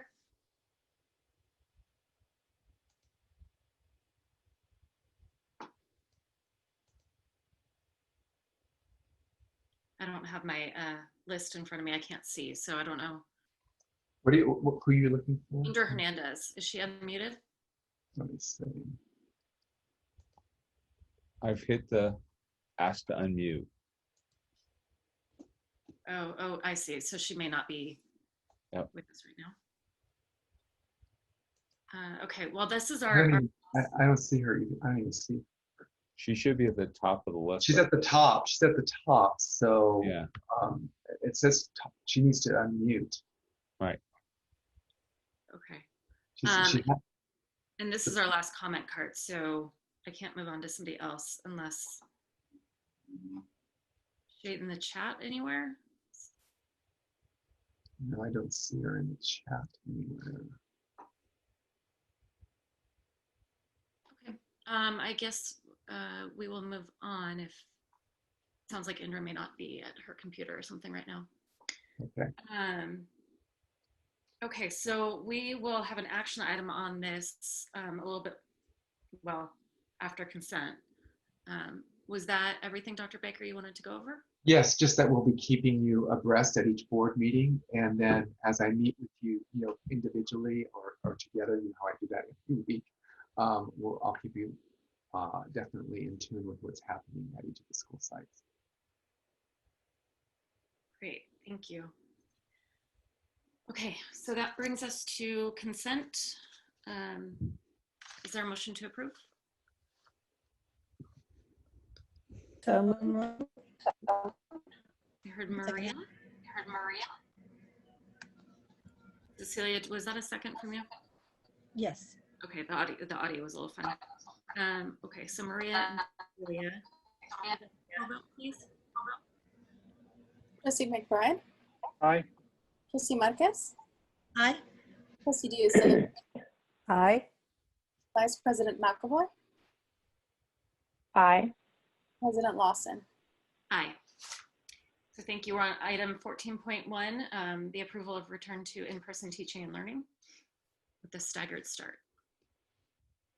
And when we're talking about staggered start is a requirement from the County Office of Ed and also the county health department. So, for example, say we district-wide, we did TK, K, and 1, and maybe grade 2 on January 19th. And if I'm not mistaken, Liz, they didn't say we had to space it out X amount of days. Is that correct? That's correct. It just has to be staggered. Staggered, so we could Not everybody comes wait. back on the same day. Right, so we could wait a couple days and start the next group and so forth. But that's what they're talking about when it says it has to be staggered.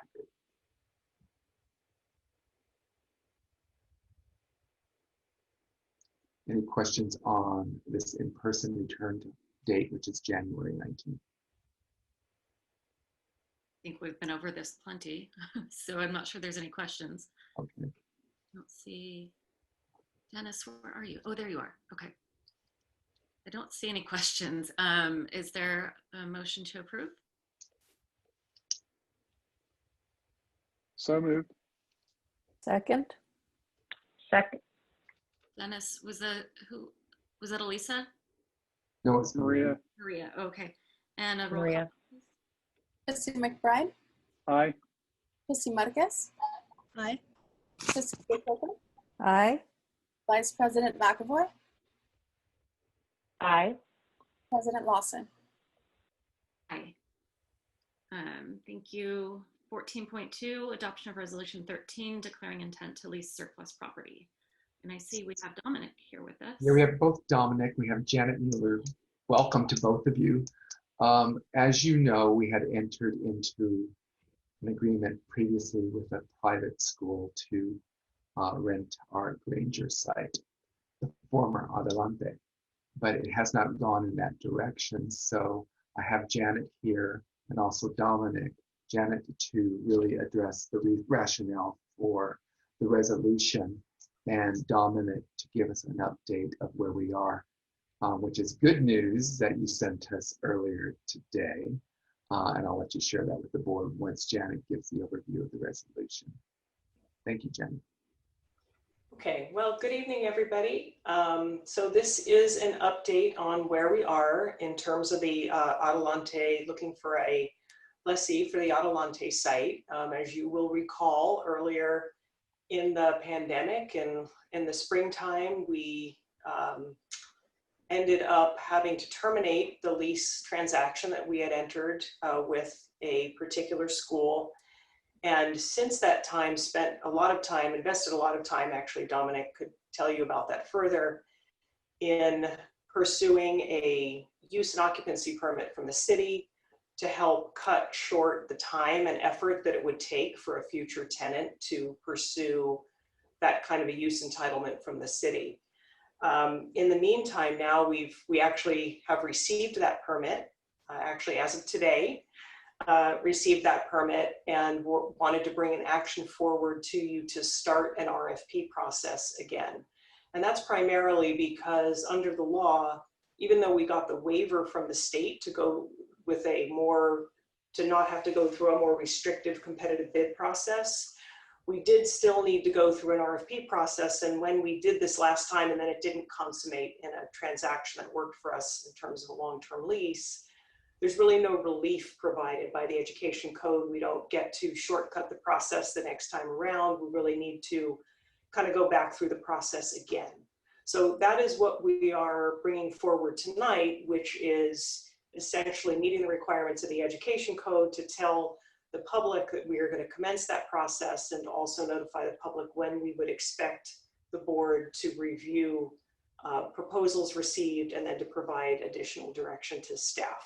So the resolution you have meets those requirements. We were looking at issuing this RFP. It's in, I think, a good form, ready to go as soon as tomorrow if that's the board's direction. And then we'd be looking to consider proposals at either the December meeting, if that's not enough time or we haven't had sufficient proposals, to delay that until January. So that's essentially what this resolution is having you do and providing for some notice requirements to the public as well.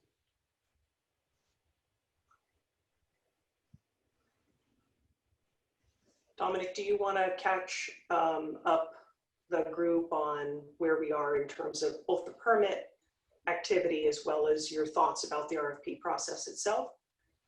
Sure. Thank you very much.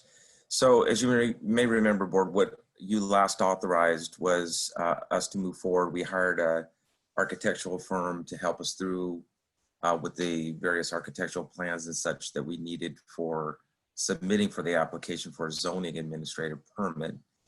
We also had hired Hexagon, which is a traffic consultant, to come up with what's called a TDM plan, a transportation demand management plan. Because as you may remember, historically, that was one of the biggest challenges, at least from the perspective of the neighbors of the former school there, was traffic access to the school. So as a function of that, we were able to submit an application. It's been a number of months, as you know. In the meantime, we also had two community meetings, obviously Zoom meetings, with the neighborhood leaders, where we also had the city senior planner, Ryan, was on the line. And then at one point, we also had Jessica Manzi, who is the city's senior transportation coordinator, along with Hexagon representative, and along with our architect and such, so we'd be available. So we had what were about hour and a half meetings with two different meetings with the neighborhood to answer their questions. We then had the third meeting, which was the official meeting with the zoning administrator at the city, again, Zoom meeting at the city. There were a number of neighbors who were present for that meeting, made comment. Again, mostly focused on traffic. I should note that Hexagon came up with what I think is a very elegant design. What they effectively did is we were able to, work with the city to phase the improvements so that in essentially between year 2 and year 3, because there's phased enrollment, it goes up over time. They're not going to immediately, somebody using the site wouldn't have all 400 or so students there day one, so they'd phase in. So we were able to work with the city, who's very supportive, and effectively have a new drop-off pickup design that essentially extends 1,000 feet into the site and comes back around, and therefore takes all of the pressure off of Granger, because they can cycle through. And then in addition, there are a number of different transportation demand management systems that they would have to have in place, all of which were effectively modeled on a kind of a pre-K to 5th grade type of enrollment. So when we had that meeting, the zoning administrator, after hearing all of the comments, noted that she wanted to take it under advisement. She did. She promised to get us back to us within 5 days. And as you've heard, we just literally, I think it was yesterday, if not today, received the approval. So that's great news. So we have an actual use permit that is not only referenced in the RFP that would go out, but it will be actually attached to the RFP. So everybody understands exactly what is approved for the site. If there were a school that were different in terms of its use, they'd have to get a different use permit. But so at any rate, that is where we are at. We did seek a secondary proposal from Stratford. They came back, but they're essentially significantly under what they had previously proposed. And so it was deemed that we wanted to go to the board and get your counsel as to and direction to go forth with the RFP to see what sort of other potential uses there would be for the site. I should note that obviously going back, Stratford had an approved lease, terminated that because of COVID. That happened earlier this year. And what we are trying to do is, by getting the use permit, is allow a school, and that's why we want to get the RFP out, because allow an entity to actually start next August, if not July, so that we can start getting rent and payment for the district as quickly as possible. If you remember, Stratford was trying to, when they canceled their lease and came back, initially wanted us to have them start in August of 2022. So we're trying to get someone in there August of 2021. So with that, Superintendent, should I turn it back to you? Or Board President Lawson? Yeah, just if there are any questions or comments from the board. I guess there was a question in the chat, and it's a good question. Does this mean that we have to go back to the 7-Eleven committee? No, we don't. That process is complete. The 7-Eleven committee made the recommendation to declare it surplus, and at that point, the regular kind of education code consideration of proposals process kicked in. So unless the board wanted to reconvene that committee for some reason related to consideration of further proposals, it wouldn't be required. Okay, thank you. So I had one question. Does this mean Dr. Baker has to go to Sacramento again? Hopefully we're done with CDE on this. So okay. Hopefully this is Great. only now with the board, and then we'll get some interesting and productive proposals in this go round. Okay, the other comment would be, I hope we're not going to set such a short timeline that precludes us from getting better offers. I mean, you're the expert, Dominic, so hopefully you'll measure that or weigh that. Yeah, I would have the same concern. I think as much as, you know, there's an imperative to try to get somebody into their and give them time to do whatever sort of improvements they might need to do in advance of August 2021. I do think that likely we'll have it out there for at least 30, 45 days, maybe even 60, just so that we can make sure that it's appropriately vetted. I'll be working diligently on it, you know, through November, December, January, that sort of thing. And then when I think that we've kind of reached the, you know, apex of the number of proposals that we're going to receive, then I'll certainly talk to Superintendent Baker and make a decision then to come back to the board with what we have. Thank you. Anybody else?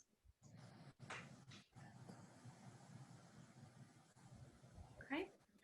So it's an action item. Oh, just real quick, Janet. Yeah, go ahead. Yeah, so I just want to say, so I'm fine moving forward with this, and Dominic and Janet, thank you for all your work on it. I know it's been a lot of work, and we should thank our city partners as well, because I know that they've put a lot of work into it as well. So I think it's a good idea. I think, you know, we are seeing a few comments in the chat, and I know it's something that I talked to Dr. Baker a little bit about is, you know, I think we can move forward with this, but also we need to be doing our thinking about the highest use for that site. I think for the last couple of years, the highest use has been, we need to lease that out because we need the money in our budget, and we've got in our budget for next year moving forward, right? That actually helps us serve students in our district if we can lease that out and bring money back into the district. But we also know that in the last year, we've been having more serious conversations about possible workforce housing at the location, actually, well, sort of combining it with the Zebrado site. But it basically could mean that we would not have a district office site. And so, you know, we just need to be cognizant of how quickly might we need that property. So I think originally we had talked about possibly leasing that for 10 years because you get a better rate if you do that. But we might want to be thinking about something less than that. And I know that that can be part of the RFP, and I don't know exactly what that's going to look like, but I just want to encourage us to think about if there's other uses we may have at this point, given sort of where we're at. And I know some of the things in the chat was given COVID, and this could be around for the next, not only this school year, but next school year. Are there needs that we have with that, balancing the need for revenue into our district, but then also just sort of the district office, anything that might happen there could be, and not to say that the district office would be at the Granger Way site, but it could be that there could be movement of something else to put the district office on another site that we have. That would probably be at least, 3 to 5 years down the road, because all of this takes a long time. But mostly, I know you're aware of it. I just want to make sure that I publicly state that there, you know, once again, like everything that we do, it's complicated, and there's a lot of different pieces to the puzzle that we're working on. So anyway, I am for moving forward with it, but certainly before we entered any kind of final contract, I think we just need to make sure that that's the highest use for us at this point, right? Does that make sense? And just to note, we did revise the RFP to include a lease term of 5 to 10 years. So we didn't ask just for 10. So, and that would, so that'll give us some spectrum of what's out there and what's available. And I think really this whole RFP process is to really give the board an opportunity to see, what are the diversity of potential interests in the property, and then let you as a board decide how you'd like to proceed. Right. And it makes a big difference if at the end of the day it's $1 million versus $5 million, right? I mean, so that's why it is important to go through the process and see what comes of it. So yeah, so I'm for it. Thank you. And I do want to say thank you, Dominic, too, for keeping the neighborhood engaged too, because I know that's really important in that community. So thanks for. I've become good friends with all of them. I'm sure you have. Is there anything else from the board? Not, is there a motion to approve? So moved. It's Maria. Do we have a second? Second. Cecilia. Can we have a roll call vote, please? Trustee McBride? Aye. Trustee Marcus? Aye. Trustee Slocum? Aye. Vice President McAvoy? Aye. President Lawson? Aye. Board Member Lawson, just before I leave, I just wanted to note that if the board does get an opportunity to express their appreciation to City Manager Melissa Diaz and their Transportation Manager, their Fire Marshal, and Ryan, the Senior Plan, I know you'll remember all that, but a lot of times we'd go through this for months working with the city. They were really jumping through hoops for us, did a really fantastic job, really were very flexible. And so, if you get an opportunity, just shoot them an email or a phone call. I think appreciation, I really appreciate it. They were fantastic to work with. Great. That's great to hear. Thank you, Dominic. Thank you. Thank you both. Thank you. Bye-bye now. Janet, for being here this evening. Of course. Thank you. Okay, so we are on 14.3, approval of personnel changes. Yes, thank you. Tonight, I am bringing to you information in this anticipation of returning that we are looking to have campus supervisors, which really fill the role of supervision and supervision of students throughout the day, assisting with all of the ingress and egress considerations that we have moving forward. They could also be available for a variety of tasks to assist site administrators for having more people on campus. And so what we are looking for is really one per site for location. And we're expecting the majority to start in January, but as we see needs for campus supervisors to be more present, and especially if the learning hubs that Dr. Baker is implementing over the next couple of months increase dramatically at school sites, we would need to implement that sooner than January. We also do have Kennedy that has a campus supervisor request immediately. So over the course of the next 2 months, we're expecting these positions to be filled. And so this amount would come out of the general fund. Are there any questions?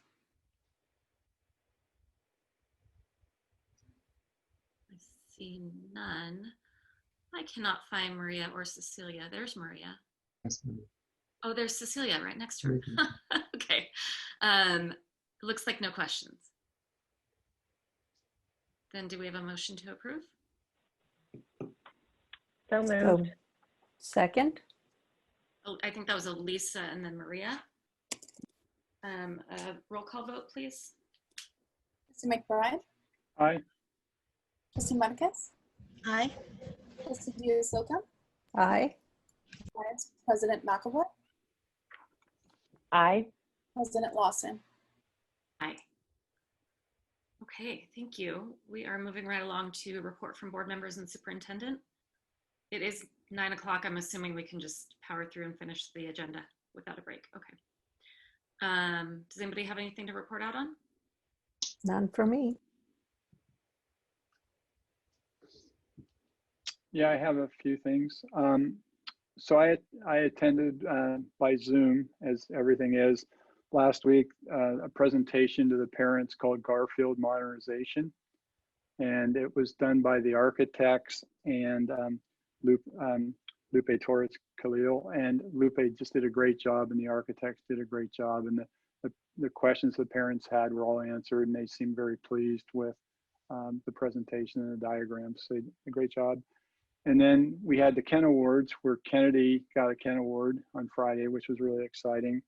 And then Wendy, Elisa, Dr. Baker, and myself had a workforce housing meeting working on the survey for the teachers and staff.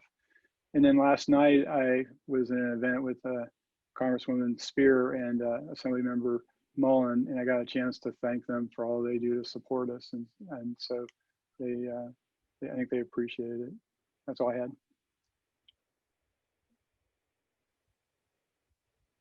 Anybody else? Lisa, did you have anything? Or? Yeah, so let's see, I had a couple things in addition to what Dennis already reported on. Let's see, we did have another superintendent coffee, and those are really good. We definitely hear from parents in terms of what's on their mind, and good questions and comments and all of that. And can you still hear me? Because you're all freezing up. Yeah, I can hear. Okay, I put you on my phone, so I think I see the Zoom is freezing up, but you can still hear me good. And then the other thing is, we did have a superintendent's advisory committee meeting on Monday night that Dr. Baker led, and that again was really good. I really appreciate the parents and the teachers and staff who attend that, and I think just help provide guidance from the community in terms of what we're doing, and bring up really good questions and comments and things we ought to be thinking about. So that was good to hear about. And I think that's it. Oh, actually, I guess we had a policy committee meeting as well. Janet and Wendy and I did. Go ahead, Cecilia. So I know something that Dennis forgot, because I was at the same meeting he was. I attended the county committee on school district organization on Monday. And there's a lot of information that I learned. And basically the only thing that I recall that was going to be really important is they did talk about once the census information comes out, we're going to have to reevaluate how, and maybe Dennis can help me out to put it in better words. But I guess even though we already went to by trustee area, based on the census information, then it's just, we're gonna have to, again, reevaluate how we are, I guess, divided. I don't know if I'm saying it correctly, Dennis? Yeah, so so every 10 years the census comes out, and when it comes out, school districts have to go back and look at their districts to make sure they're all fairly equal, plus or minus 5%. And the census will come out this summer. School districts will have till March of 22, March 1st. And if you don't do that step, the group that Cecilia talked about will be obligated to do that step for you, and they'll have to be done by the end of April. So they'll have 2 months to do it, where you have 9 months to do it. So the answer is you want to do it, obviously.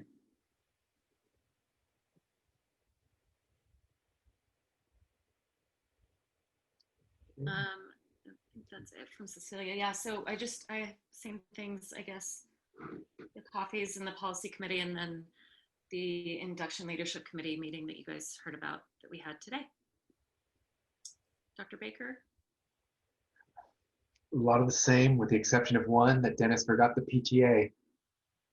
The PTA chapter that we went to on, it was Monday. It's right before Superintendent's Advisory Council, where Dennis is laughing, where county superintendents were there from San Mateo County, and we gave a little overview of where we are at this point in time with distance learning and handling COVID. Was that the 17th district thing? Yes, it was. It was on Monday. Yeah. And Dr. Baker did a great job, and he actually followed the rules and kept to his 2 minutes, and some people took as long as 15 to 20. That was The slides. The slideshow. Okay, we can move along to 16.1. The information regarding the teacher residency program for special ed teachers.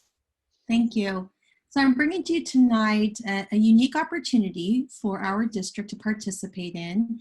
The San Mateo County Office of Education has been really working hard on how to increase the number of special ed teachers and hopefully soon to be bilingual teachers in the pool of applicants within San Mateo County.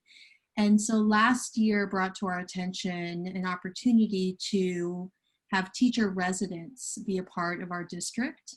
And so this has been in the works for a while in terms of the research and starting this opportunity and making it available to various districts to participate in. There are going to be approximately 6 districts within San Mateo County, San Mateo County, that will participate in it.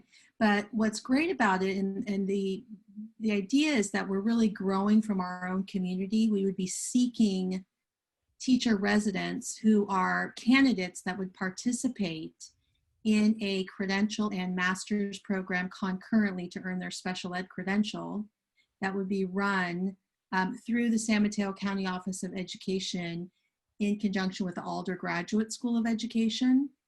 And so it is a rigorous program. It's quite remarkable, actually, in which a resident teacher would be working with a Redwood City School District identified mentor in the classroom every single day. And typically we have this type of experience with student teachers, but this would run the course of an entire year. And for 4 days a week, they would be working with the teacher, with the students, being part of the instructional program, learning from the mentor, similar to a student teacher.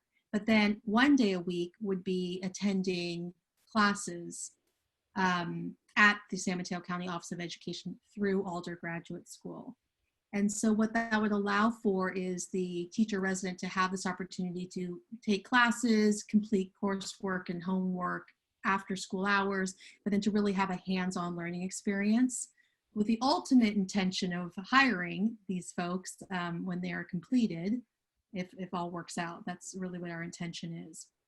And so another portion to this is that the mentor that is selected would receive a stipend for his or her contribution, and then also be a part of a mentor training program through the San Mateo County Office of Education run through Alder Graduate School. So we're not the first county to participate in something like this. Teacher residency is not a new idea, but it would be a new program brought to our district. And so another big benefit to this is that in the fact that the teacher resident is able to participate in the class experience, can also participate at having a site experience. So participate in the staff meetings, IEPs, potentially, things like that, so that when they graduate from their program, they're prepared to walk into a special ed classroom and be the teacher of record that following year.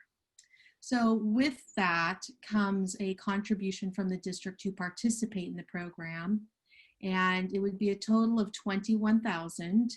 The Alder Graduate School, in conjunction with San Mateo County Office of Education, received a grant in order to supplement living costs for the resident, the teacher resident.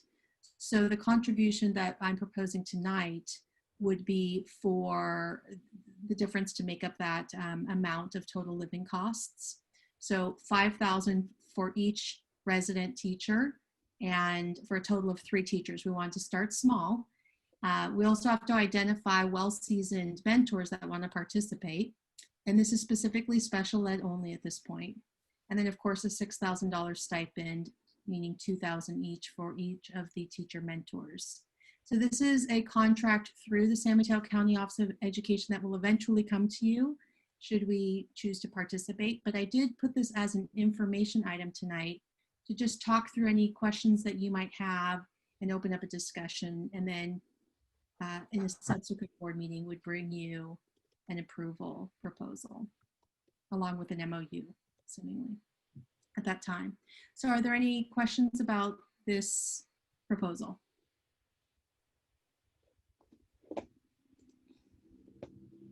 I had one quick question. How long has Alder been in existence? I went on Google and I couldn't find it.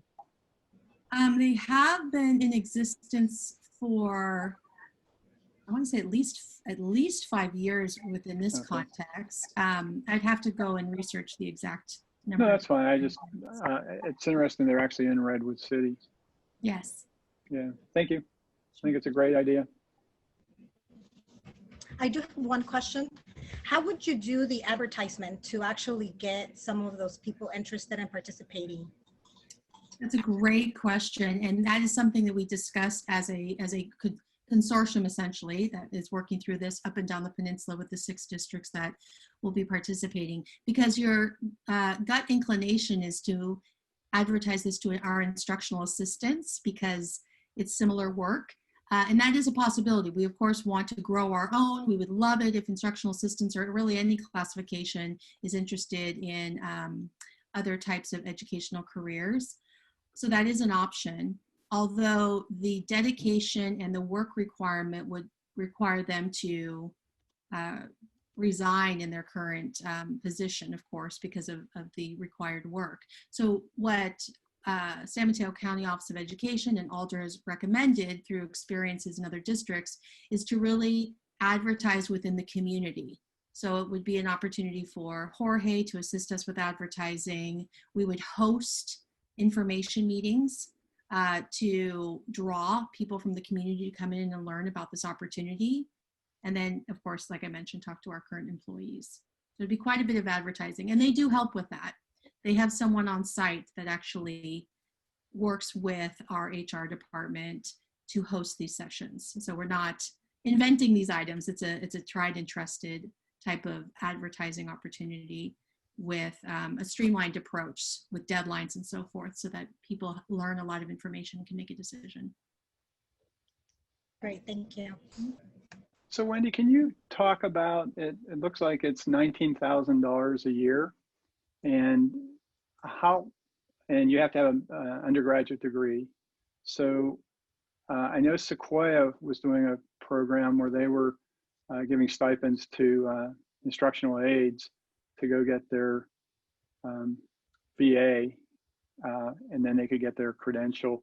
So when you take the county subsidy and you take what we're going to pay, how much are students having to actually come up with in terms of cash or loans or whatever? 18,000. So that's after the county gives them? Well, 18,000 is the price tag for a teacher resident to participate. Right. One-year program. So that would be the cost of the program. What they anticipate is a contribution of 19,000 for living expenses. So for each teacher, there would be a district contribution of 5,000. Right. And 14,000 contribution from a grant. Okay, so it's cost neutral too, if you live in the area. Right, as long as you could support yourself. Thanks. It's right. It's living costs plus the tuition, so to speak. Yeah. But the beauty of it, assuming one is very determined, because it's quite an aggressive schedule, is you would have a master's and a credential within 1 year, and that is a 12-month period. So it would include summer coursework as well. Right. Thank you. Other questions? So I just wanted to summarize by saying, I will bring more information to you, certainly within the form of an MOU in the future once we have that settled. But I know one of our board goals is to attract and retain teachers. And so we're hoping that we can build this program over time to grow and certainly include our bilingual teachers. That's always a desired credential. Both special ed and bilingual are certainly a desired credential because of the specialized programs that we have. So thank you for your input. Thank you, Wendy. Yeah, and then I also just want to add, I mean, I'm very supportive of the program, and I think it's also an opportunity as we think about the selection, well, both the announcement and getting the word out to the community as well as the selection process. It's an opportunity to think about our equity goals as well around hiring a diverse workforce, hiring a workforce that looks like our students, kind of growing our own within our own community. And we've been so successful at having those teachers and staff that come back to us that grew up in our community and in our schools, and they do wind up staying with us because they're committed to our district. So I know you'll be thinking about that as you go through the process, but I'm just hopeful that the 3 candidates that we choose can kind of meet those goals as well. Yes, I agree. Thank you very much for that reminder, Elisa. And that is in the upcoming board policy on equity that we'll be bringing to you for an action item on November 18th. It does include language in there about selecting personnel to reflect our diverse community. So that would be along those lines. Thank you for that.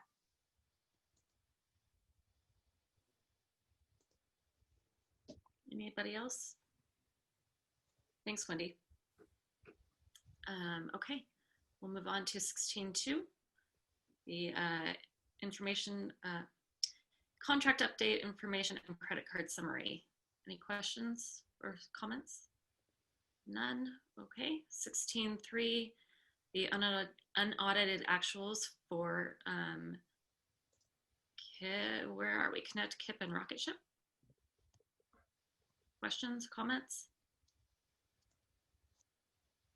None. Okay. Correspondence.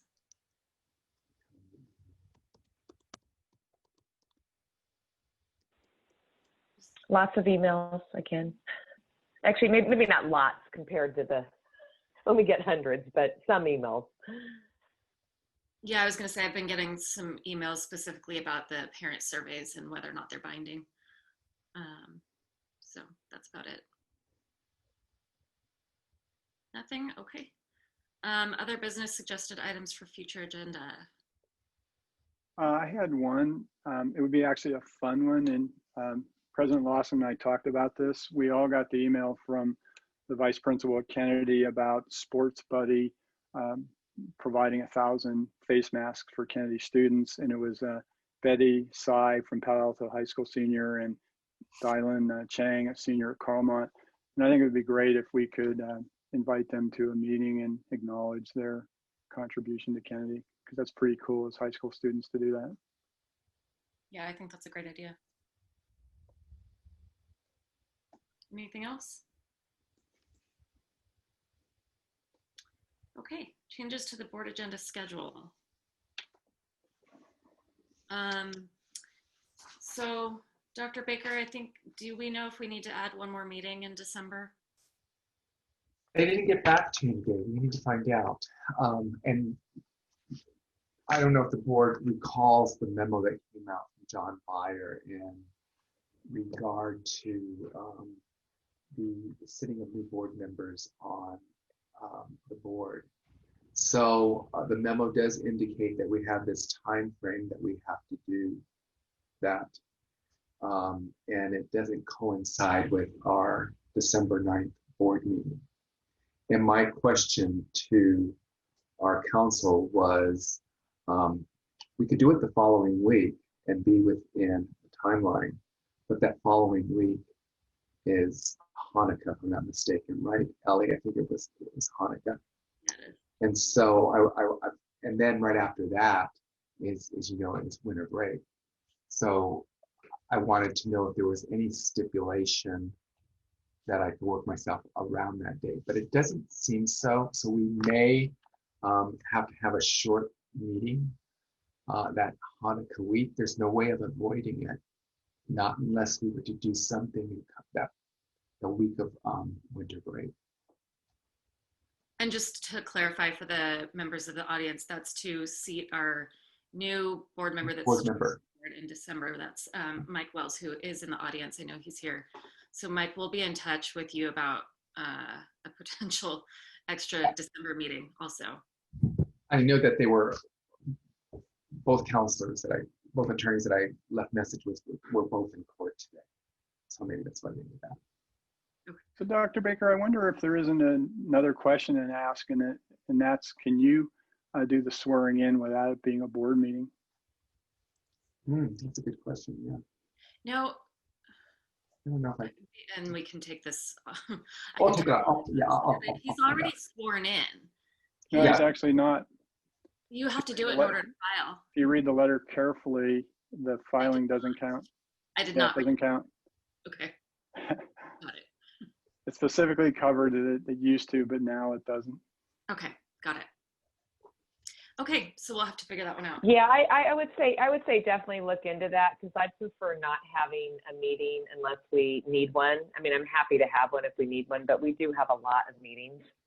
So, and I also want to be cognizant of staff time too, because, you know, it's extra work for everybody and all of that. And I would also say if we do have to have one, I do not think we should have it on Hanukkah. So we'd have to pick another day, I think, to do it. Don't you think? Anyway. It's that whole week. So. That whole week. So it would bring us good point. Good point. So there's the week of spring. But you could do it Friday the 11th. Okay. That is true. We could do Friday the 11th. Right. So we could the just window do you a have quick is meeting the if 11th we to needed the to. 25th. 11th to the 25th. Okay. So we have done something like a quick, you know, Friday morning meeting or something like that. So anyway, I guess Janet and John, you guys will chat it over and figure out. Okay. Yeah. Thanks. Okay. That brings us to the end of our agenda. 9:26. Do we have a motion to adjourn? Could we adjourn in honor of Tom Moore? He spent over 60 years in San Mateo County having an impact on students, adults. He's been a mentor to many school board members, and he's had just a fabulous career, and he passed away this morning. Yes. Yeah, and I would just like to add that he was always such a friend to our school district in particular. Whenever we needed him, he was there for us, advocating behind the scenes, in front of the scenes. And he was a mentor to many of us. So he will be missed, and what a legend. Mm-hmm. Yeah, it's a big loss for our community. I'll say that for sure. Great guy. I will send you the email that went out to the community college district, and it'll really encapsulate all of Tom's qualities. I actually got that email. Maybe, Pardon? I don't know if the board did. I'm sorry, what? I did get that email. I Oh, don't you know. did? Yeah. Oh, okay. Send it out just in case others didn't get it. Okay. Liz, did you want to say something? Oh. No, I would just like to have that. I was very fond of him. I didn't know that he had passed away. So yeah, I would like to read this. Thank you. I got it. I can forward it to you, Liz, too. Okay. Yeah. Okay, so Dennis, that was a motion. Was there a second? Second. Maria. All those in favor? Aye. Aye. Aye. Aye. Thank you. We'll see you November 18th.